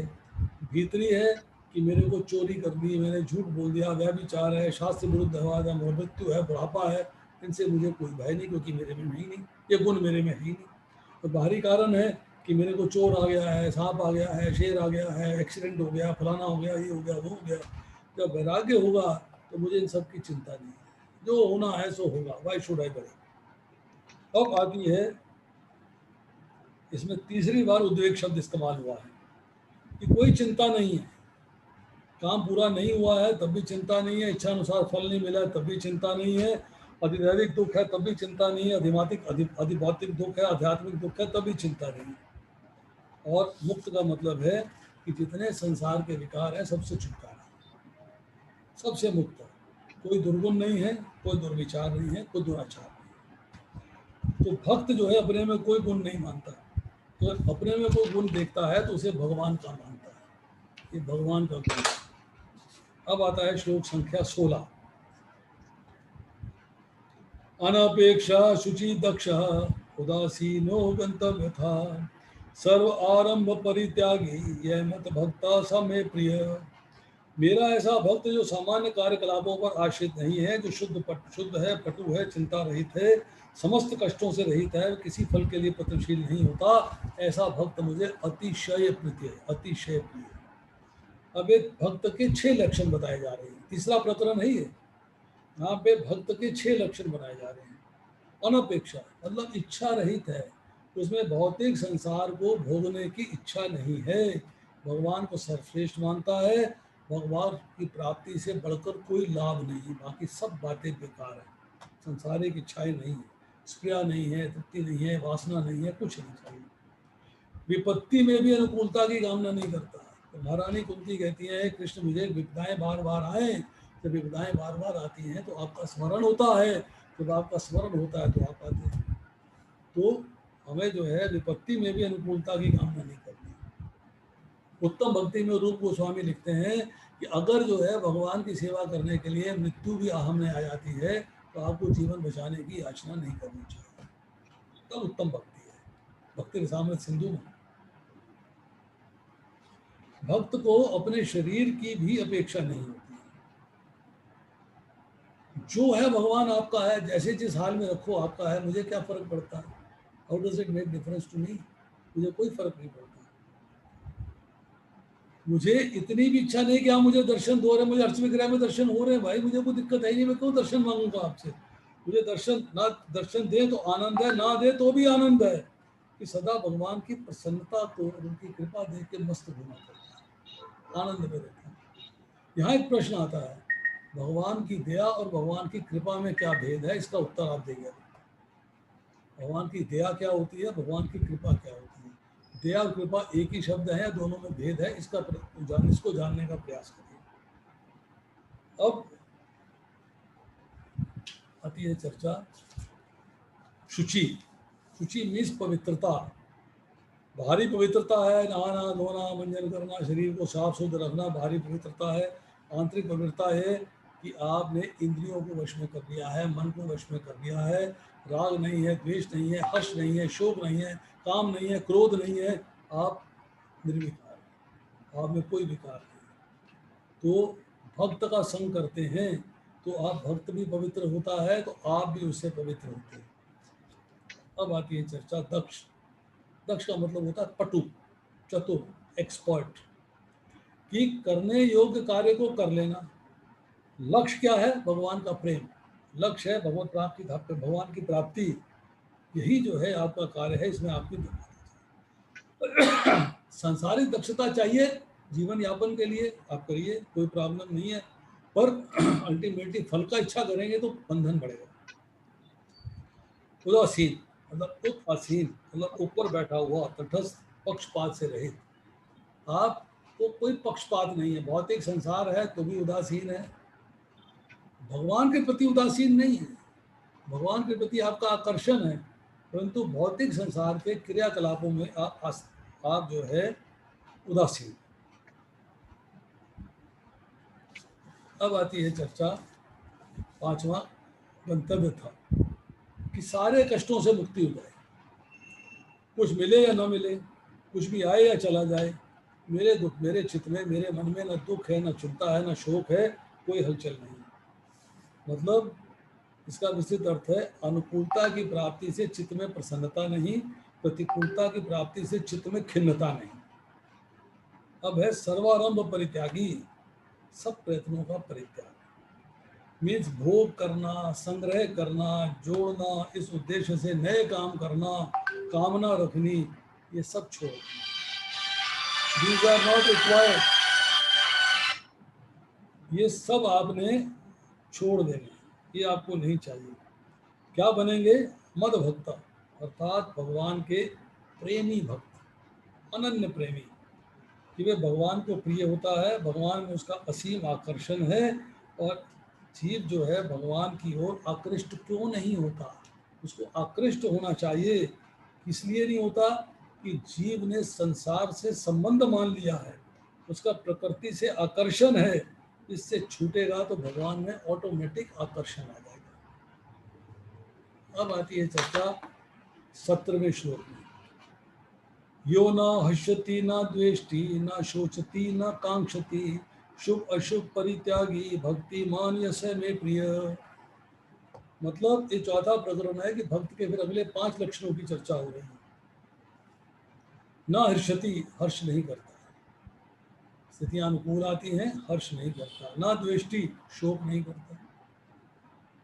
न शोचति, पछतावा नहीं करता, पछताता नहीं है। न कांक्षति, इच्छा नहीं करता। तो जो राग, द्वेष, हर्ष और शोक, जो 4 मुख्य विकार हैं, ये चारों विकार जो हैं, जब भक्त प्रैक्टिस करता है कृष्णा कॉन्शियसनेस की, आगे बढ़ता है, एडवांस करता है, तो उसमें समाप्त हो जाती है।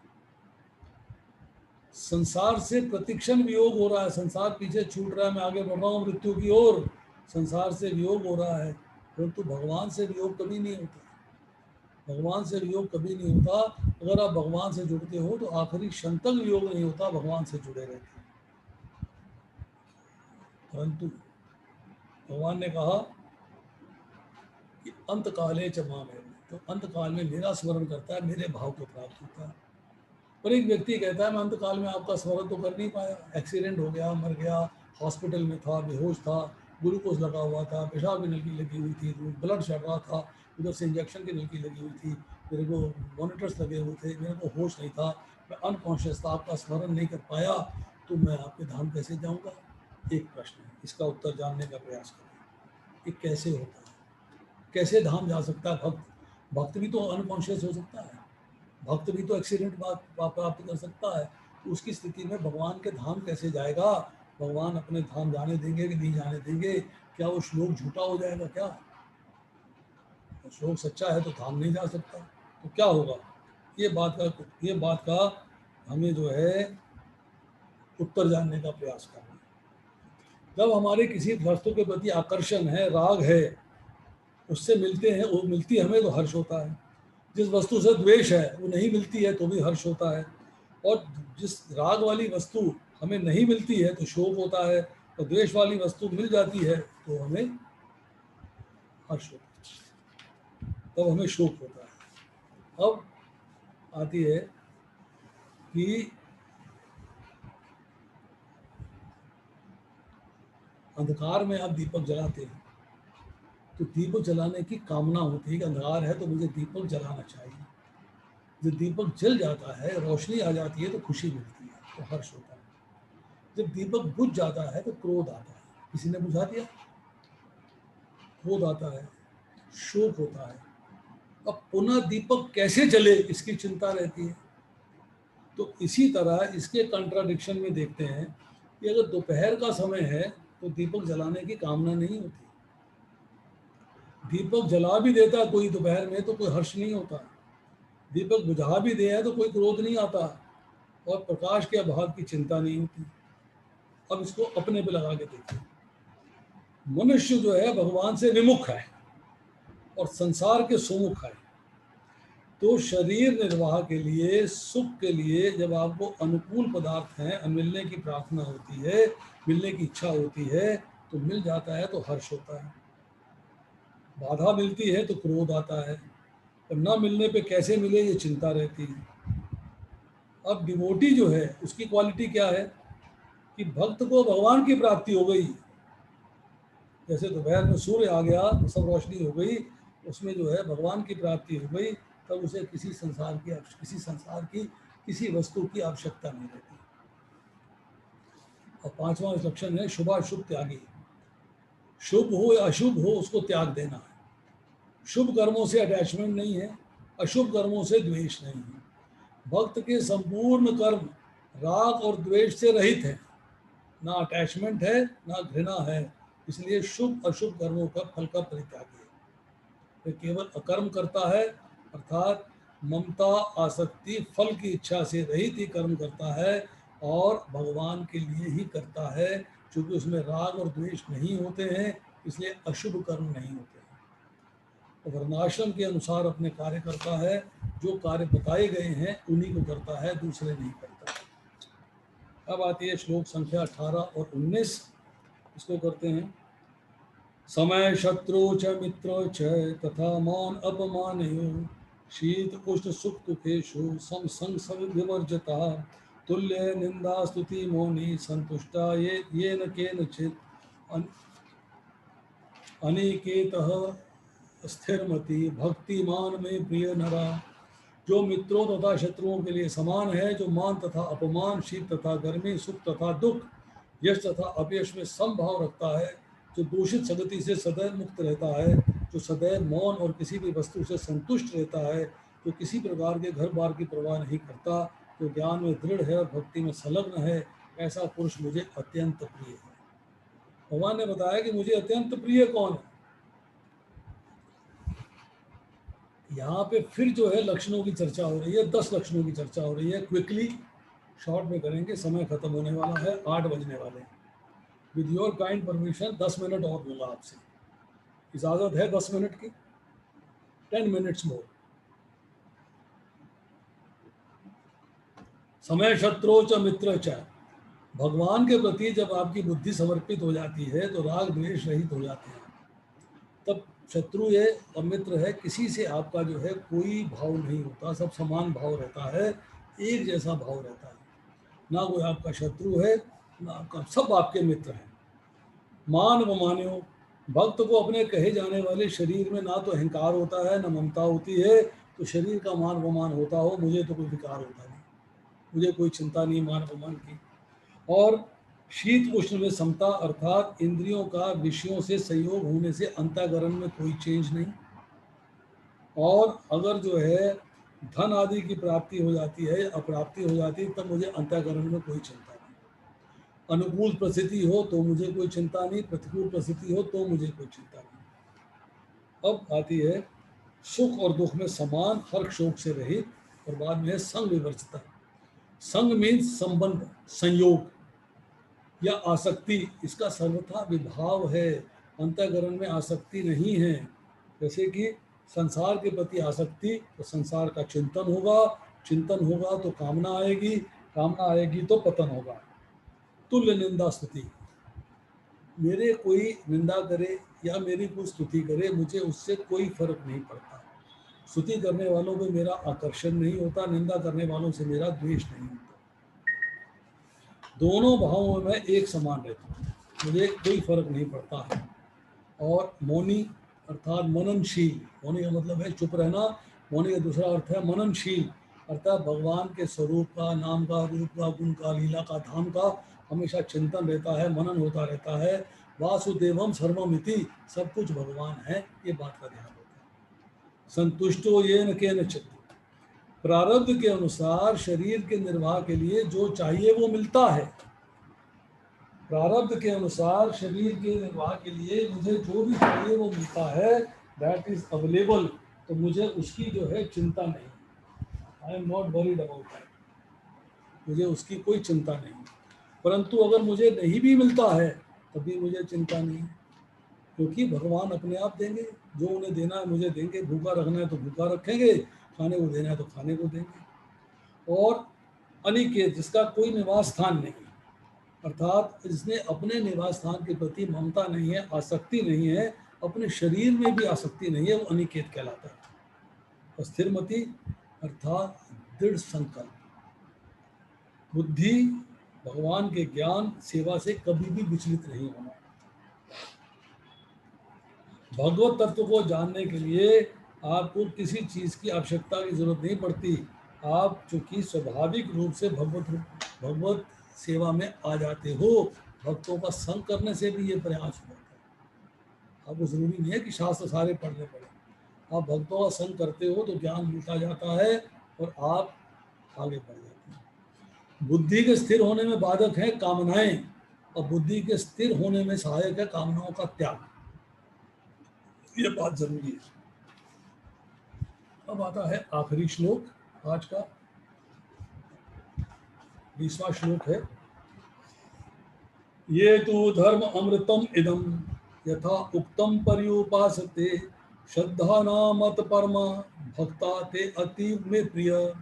इस भक्ति के अमर पथ का अनुसरण करते हैं जो लोग, और जो मुझे ही अपना चरम लक्ष्य बनाकर श्रद्धा पूर्वक पूर्ण रूप में संलग्न रहते हैं, ये भक्त मुझे अत्याधिक प्रिय है।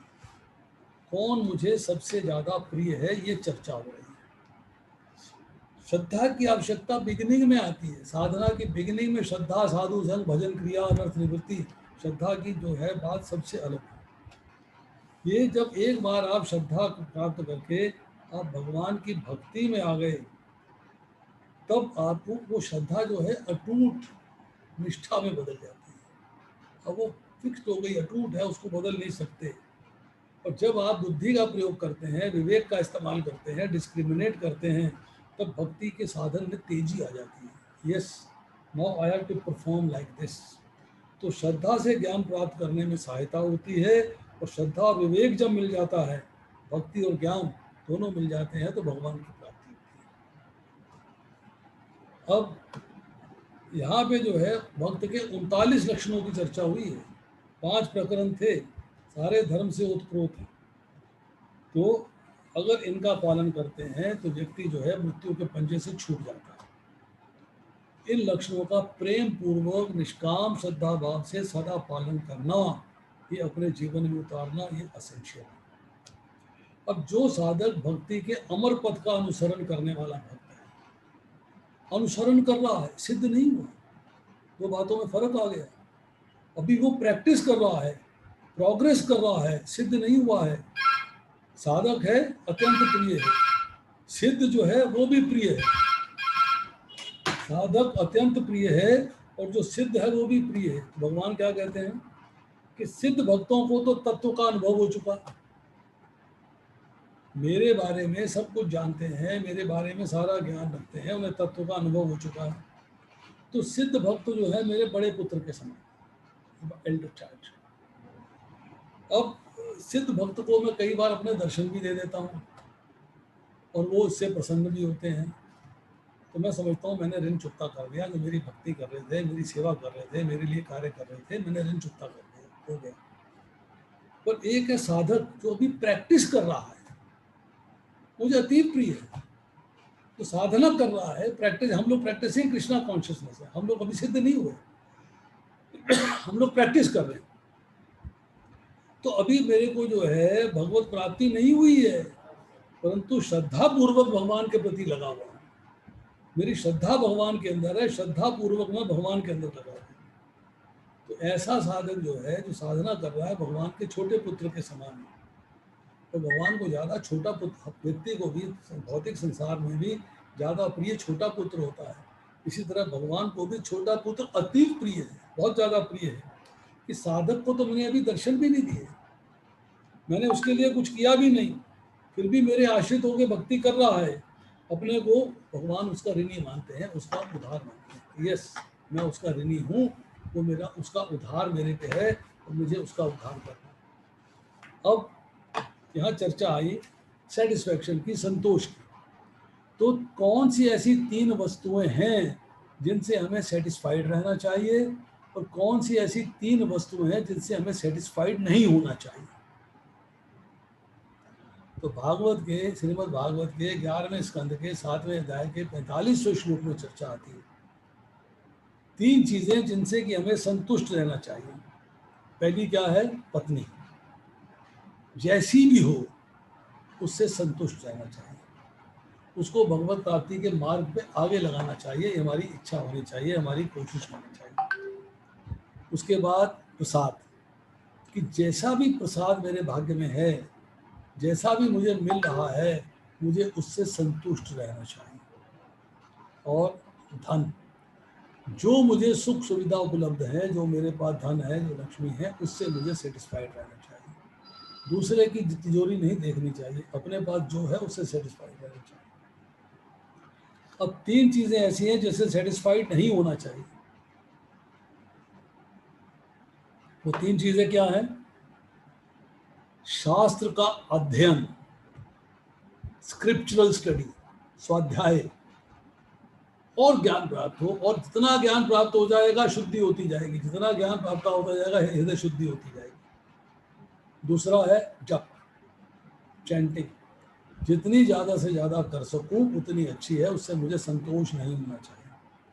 और तीसरी है चैरिटी, दान। दान का मतलब ये नहीं कि आप धन का दान कर दो, दान में बहुत सारी वस्तुएं आती हैं। आप किसी व्यक्ति को जिससे पाप कर्म हो गया है, उसको पाप कर्म से निकालने का प्रयास करते हो, तो भी ये एक दान है। आप शास्त्र का दान करते हो, ये भी एक दान है। आप उसको भोजन दान करते हो, ये भी दान है। आप उसको प्रसाद देते हो, ये भी दान है। मतलब आप दान के लिए आपने कोई भी मार्ग अपनाया, वो दान है। तो charity, chanting and scriptural study, 3 चीज़ों से सेटिस्फैक्शन नहीं होनी चाहिए। स्पाउस, फूड एंड वेल्थ, इन 3 चीज़ों से आपको सेटिस्फाइड रहना चाहिए। आज चैप्टर था, हमने समय पे समाप्त कर दिया है, 2-4 मिनट आगे बढ़े हम लोग। अभी किसी का कोई प्रश्न हो तो वो पूछ सकता है, इज मोस्ट वेलकम। अपना ऑडियो ऑन करिए, अपना वीडियो ऑन करिए और प्रश्न पूछ लीजिए। कृष्णा प्रभु जी। यस माता जी, बोलिए। प्रभु जी, मुझे ये नहीं समझ आया, समाधि में संप्रज्ञात और समाधि और असंप्रज्ञात समाधि, तो मैं माता जी पहले भी बहुत बार बता चुका हूँ। हाँ, पर ये नहीं समझ आ रहा। ये आपने इसमें धारणा बताया, ध्यान बताया, फिर समाधि में ये 2 बताया, ये नहीं समझ आ रही। इसके एक एग्जाम्पल दे दो बस, चाहे शॉर्ट में कर दो, फिर किसी क्लास में डिस्कस कर लेंगे। अगले हफ्ते जो है हम 6ठा अध्याय करेंगे जी, उसमें जो है फिर से ये चर्चा आएगी। जी जी जी प्रभु जी, ठीक है। ठीक है, जब हम प्राणायाम करते हैं या जो हम कहते हैं ध्यान योग कर रहे हैं, तो उसमें 6 चीज़ें आती हैं, 8 चीज़ें। उसमें 6 पहली है, 2 बात की। यम, नियम, आसन, प्राणायाम, प्रत्याहार और धारणा, ये 6 चीज़ें पहली।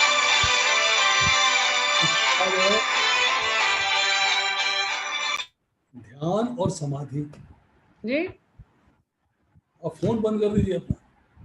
मेरा तो नहीं चल रहा। इसका भी बोला है, फोन को बंद करके बैठिए। प्रभु जी, मेरा फोन नहीं चल रहा। यम, नियम, आसन, प्राणायाम, प्रत्याहार, धारणा, ध्यान और समाधि। समाधि का मतलब है ट्रांस। आपने मेडिटेट किया, मेडिटेट करने के बाद अब आप समाधि में आए। अब समाधि में आएंगे तो कैसे आएंगे समाधि में, उसका प्रोसेस क्या है? आप ध्यान लगा रहे हैं भगवान पे, किस पे लगा रहे हैं ध्यान? भगवान पे ध्यान लगा रहे हैं। जब भगवान पे ध्यान लग रहा है तो आपको अपना भी ध्यान है, ध्यान लगाने का जो प्रोसेस है उसका भी ध्यान है और भगवान का भी ध्यान है। जब तीनों ध्यान है तो संप्रज्ञात समाधि हो गई। संप्रज्ञात मीन्स सब कुछ याद है। जब आपको अपने आप को आप भूल गए, ध्यान लगाने के प्रोसेस को भूल गए, केवल भगवान को याद रखा है, केवल भगवान का ध्यान है, तो असंप्रज्ञात हो गए। केवल भगवान याद है और कुछ भी याद नहीं है, तो आपकी समाधि असंप्रज्ञात हो गई। और बताइए राधा माता जी, आप अपना ऑडियो ऑन करिए। हाँ जी। हाँ जी प्रभु जी, जैसा कि आपने बताया कि हम जब भी भोग भगवान के लिए बनाते हैं तो हम अपने फैमिली मेंबर्स का ध्यान रखते हैं और बस भगवान को ऑफर कर देते हैं। तो जनरली तो ऐसा ही होता है। ओकेजनली कभी कभी ऐसा होता है कि हाँ, पूरा इंटेंशन हमारा भगवान की तरफ ही होता है। आपने अगर ध्यान से जैसे कि आज रथ यात्रा, अगर आपने 9वें अध्याय का 26वां श्लोक पढ़ा, पत्रम पुष्पम फलम तोयम ये में भक्त्या प्रस्तुति तत् अहम भक्ति उप्रतम अश्नामी प्रत आत्मना। इसमें जो है भक्त्या अर्थात भक्ति पूर्वक आप अर्पित कर रहे हैं, ठीक है। फिर शब्द आया भक्ति उप्रतम, भक्ति भाव से, और उसके बाद आया प्रत आत्मना, शुद्ध चेतना वाला। तो आपकी चेतना में भगवान होने चाहिए। तो मैं इस चीज की प्रैक्टिस, इस तरह की चेतना को कैसे प्रैक्टिस कर सकते हैं, मैं ये जानना चाह रही थी। प्रैक्टिस कैसे कर सकते हैं? प्रैक्टिस कैसे कर सकते हैं? हाँ, मैं आपको बताता हूँ प्रैक्टिस कैसे कर सकते हैं। तो मैंने आपसे एक प्रश्न किया था कि हम लोग जब जप करते हैं, हम लोग जब जो है भगवान की कथा सुनते हैं या भगवान कार्य करते हैं या भोग बनाते हैं, तो भगवान से हमारा मन हटके संसार में क्यों जाता है? बच्चे भी तो संसार में ही आ गए ना, पति भी संसार में आ गया, तो हमारा मन वहाँ क्यों जाता है? किस लिए जाता है? क्योंकि वहां पर क्यों नहीं लग पाता?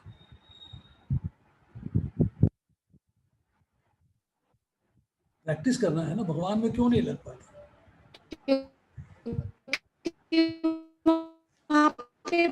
प्रेम जहाँ होता है वहीं पर मन जाता है। प्रेम जहाँ होता है, इसका अर्थ क्या है?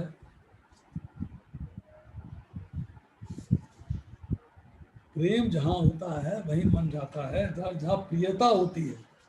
प्रियता, मैंने अभी आपको बताया था ना, जहाँ प्रियता होती है मन उसमें लगता है। अब समस्या क्या आती है? देखिए, समस्या ये है कि अर्जुन ने कहा चंचलम ही मन कृष्ण प्रमाथि बलबुदय दृढ़ तस्या अहम निग्रह मन्यो वायो एव सुदुष्करम। भगवान ने क्या कहा? असंशय महाबाहो मनो दुर्निग्रहम चलम अभ्यासेन तो कौनते वैराग्यन चलते। अभ्यास करो, प्रैक्टिस करो। अब मैं आपसे सवाल पूछता हूँ कि आपकी प्रियता भगवान से है कि नहीं है? कैसे होगी प्रियता भगवान से? भगवान से प्रियता कैसे होगी ये बताइए आप। प्रभु जी, अभी तो यही है कि भगवान के नाम का जप करेंगे, शास्त्र पढ़ेंगे, ज्ञान होगा, तो फिर प्रियता बढ़ेगी, रियलाइजेशन तभी बढ़ेगी जब तो हमें ज्ञान होगा शास्त्रों के माध्यम से, या उन्नत भक्तों को हम सुनते हैं तो हमें रियलाइजेशन आती है कि हाँ, भगवान से हमें प्रेम करना चाहिए। बट मतलब जैसे प्रैक्टिकली इतनी जल्दी तो नहीं हो पाता ना प्रेम। करना चाहिए, एग्रीड, मानिए आपकी बात, होता क्यों नहीं? जी हाँ, तो ये प्रभु जी आप बताइए कि क्यों नहीं हो पाता? हम प्रैक्टिस तो कर रहे हैं, जैसे कि जो भी साधन भक्ति बताई जाती है हम उसको फॉलो कर रहे हैं, बट इतनी जल्दी परिवार से हट करके पूरी तरह से भगवान की तरफ आकर्षण इतनी जल्दी स्वाभाविक तो रूप से तो नहीं हो पाता। भगवान से आपका स्वाभाविक रूप से आकर्षण नहीं हो पाता। यही आपने कहा ना, मैं आपसे दो बातें बताता हूँ। अब आप सुनिएगा।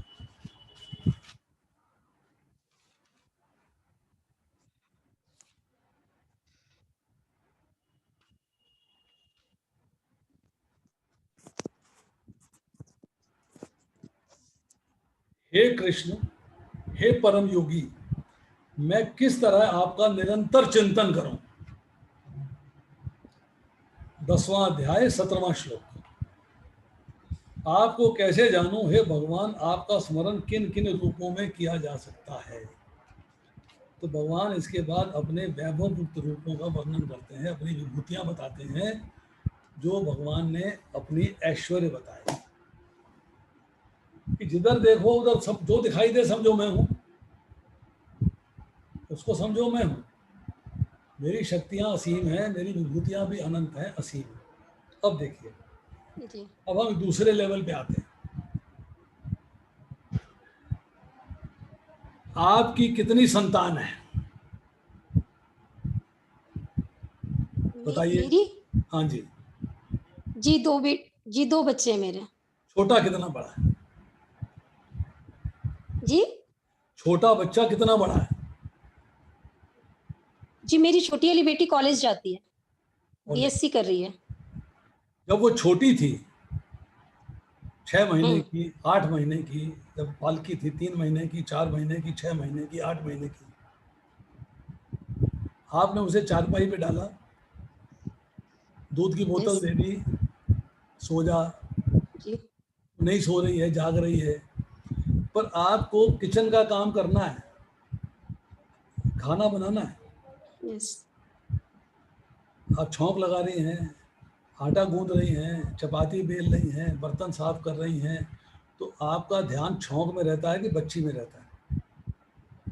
बच्चे को भी ध्यान में रखना ही पड़ता है। बच्ची को भी नहीं, ध्यान बच्ची में ही रहता है। ये जी चीज तो स्वतः ऑटोमेटिकली होती जाती है।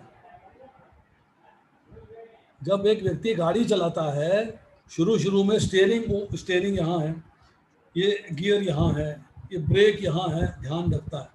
उसके बाद बगल में पत्नी बैठी है, बातें करते जा रहे हैं, गप्पे लगाते जा रहे हैं, गाड़ी ऑटोमेटिकली गियर चेंज हो रहा है, ऑटोमेटिकली क्लच दबाया जा रहा है, ऑटोमेटिकली ब्रेक लग रही है। उसका ध्यान मुख्यतः अपने वो ऑटोमेटिकली होता रहता है, पर आपका ध्यान बच्चे में रहता है। चोट ना खा जाए, गिर ना जाए, कहीं लुढ़क ना जाए, गीली ना हो जाए, शुशु ना कर दे, पॉटी ना कर दे, मतलब ध्यान बच्चे में रहता है। बड़ी हो गई, 3 साल की हो गई, आपने कहा बच्ची को पार्क में भेजना है, या बाहर 2-4 इसके फ्रेंड्स आ गई हैं, सहेलियां आ गई हैं, बच्चे आ गए हैं, इनके साथ खेलेगी। फिर आप किचन में काम कर रही हैं। अब वो अकेली, घर से अकेली गई है, वहाँ 4 बच्चे और हैं, तब आपका ध्यान अपने बच्चे में रहता है कि 4 बच्चों में रहता है? अपने बच्चे पर ही अपने बच्चे में रहता है। अपने बच्चे में ध्यान रहता है ना। रहती हूँ। अत्याजी माम नमस्कुरु, मैं भगवान का हूँ, भगवान मेरे हैं। बच्ची के साथ आपने अपने संबंध को समझ लिया है कि मेरी पुत्री है। आप उस संबंध को Yes. समझती हैं, उस संबंध को जानती हैं, उस संबंध को निभाती हैं, तो आपका मन उस बच्चे में लगा रहता है निरंतर, हर क्षण। रात में भी आप उठ के देखती हैं, गीली तो नहीं हो गई, इसने शुशु तो नहीं कर दिया। आधी रात में भी नींद खुलती है तो बच्चे में ही ध्यान होता है, इसने शुशु तो नहीं कर दिया। ये नहीं है सो रही है, सोती रहे, मैं जो है अपना सो रही हूँ अपने आराम से। रात में भी डायपर चेंज करती है उसका, क्योंकि आपने अपने बच्चे के साथ अपने संबंध को समझ लिया है। इसलिए हर समय बच्चा आपके चिंतन में रहता है, हर समय आपके ध्यान में रहता है। अगर कोई उसे गोदी में लेके भी बाहर चला गया है तो आपके ध्यान में रहेगा, कौन गोदी में ले गया, वही रो ना रही हो, बाहर लेके कहीं गायब भी ना हो जाए, अनजान Yes. आदमी था उसने गोदी में ले लिया। क्योंकि बच्ची के साथ आपने अपने संबंध को समझ लिया है, इसलिए आपके स्मरण जी में हर क्षण रहता है, हर मिनट रहता है। परंतु भगवान के साथ अभी संबंध को समझा नहीं है। जिस दिन भगवान के साथ आपको संबंध समझ में आ जाएगा, भक्त्या माम अभिजानाति, भक्ति मुझे जान सकता है। जैसे जैसे भक्ति में परफेक्शन आती जाएगी, जैसे जैसे भगवान के साथ अपना संबंध समझ में आता जाएगा वैसे वैसे आप जो है भगवान के प्रति समर्पित होते जाएंगे, भगवान आके स्मरण से बाहर नहीं जाएंगे। एक बात। दूसरी बात, ये खाली बोतल लिया मैंने, इसमें हवा है, पानी नहीं है, हवा है। मैंने ढक्कन खोला और पानी के टब में डाल दिया, क्या होगा? हवा बाहर निकलेगी बुलबुल करके और पानी अंदर भरता चला जाएगा। हवा बाहर निकले बगैर पानी नहीं भर सकता।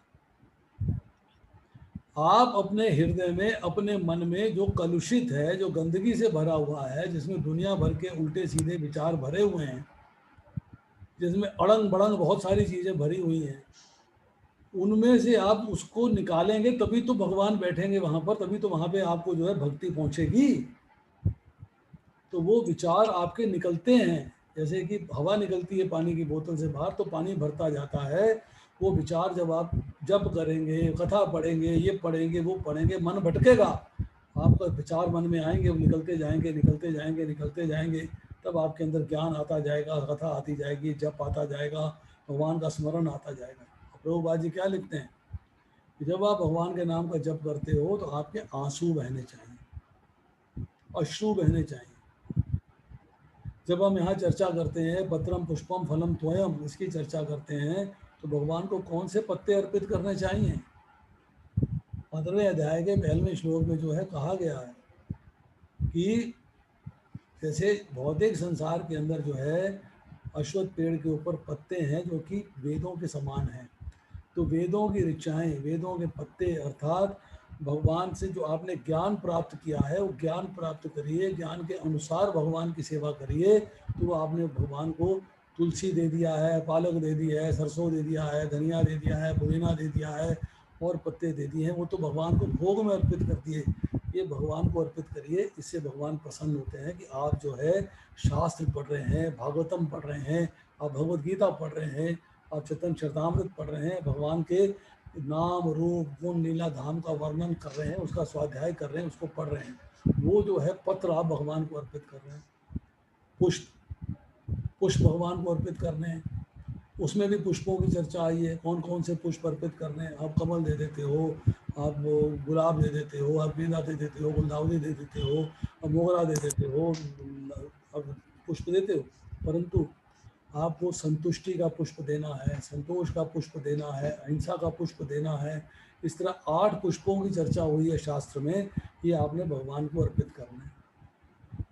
फल, सारे शास्त्रों का जो पका हुआ फल है भागवतम है, और भागवतम पढ़ के भागवतम का ज्ञान बांटना है, आगे भागवतम डिस्ट्रीब्यूट करना है, वो फल आपको अर्पित करना है।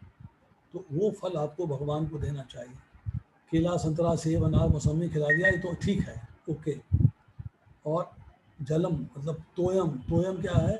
अश्रु। भगवान का नाम जप करते हुए, भगवान की कथा पढ़ते हुए, नाम रूप गुण लीला धाम का वर्णन करते हुए, वर्णन सुनते हुए आपको अश्रुपात करना है, अश्रुपात करना है, आंसू आने चाहिए, रोना है आपको। और प्रभुपाद लिखते हैं जब व्यक्ति जो है भगवान की लीलाओं को स्मरण करने की कोशिश करता है तो उसका कोई फायदा नहीं है।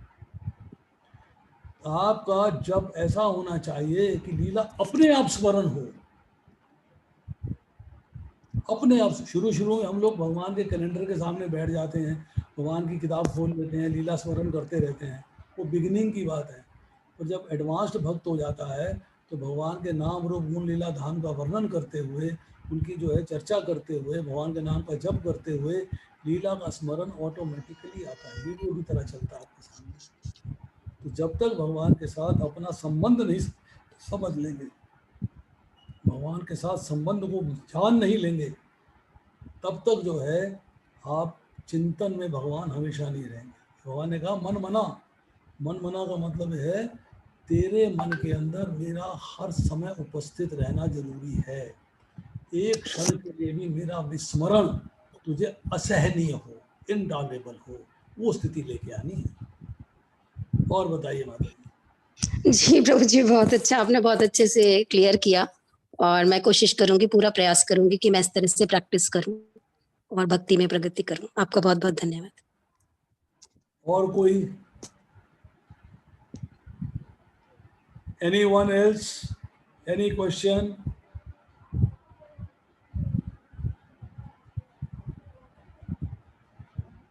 मेरे सामने वीडियो तो ऑन है नहीं किसी का, आप ही का वीडियो ऑन है बस।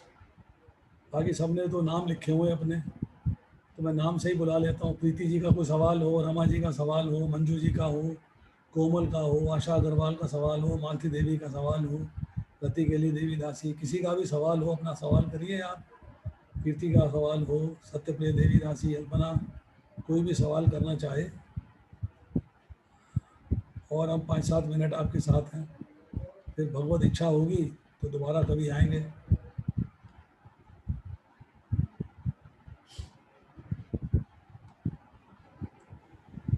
हरे कृष्णा। यस प्रभु। थैंक यू सो मच प्रभु जी। आई थिंक सभी के सारे डाउट्स क्लियर हो गए। तो कल्पना माता जी, आपका कोई सवाल है क्या?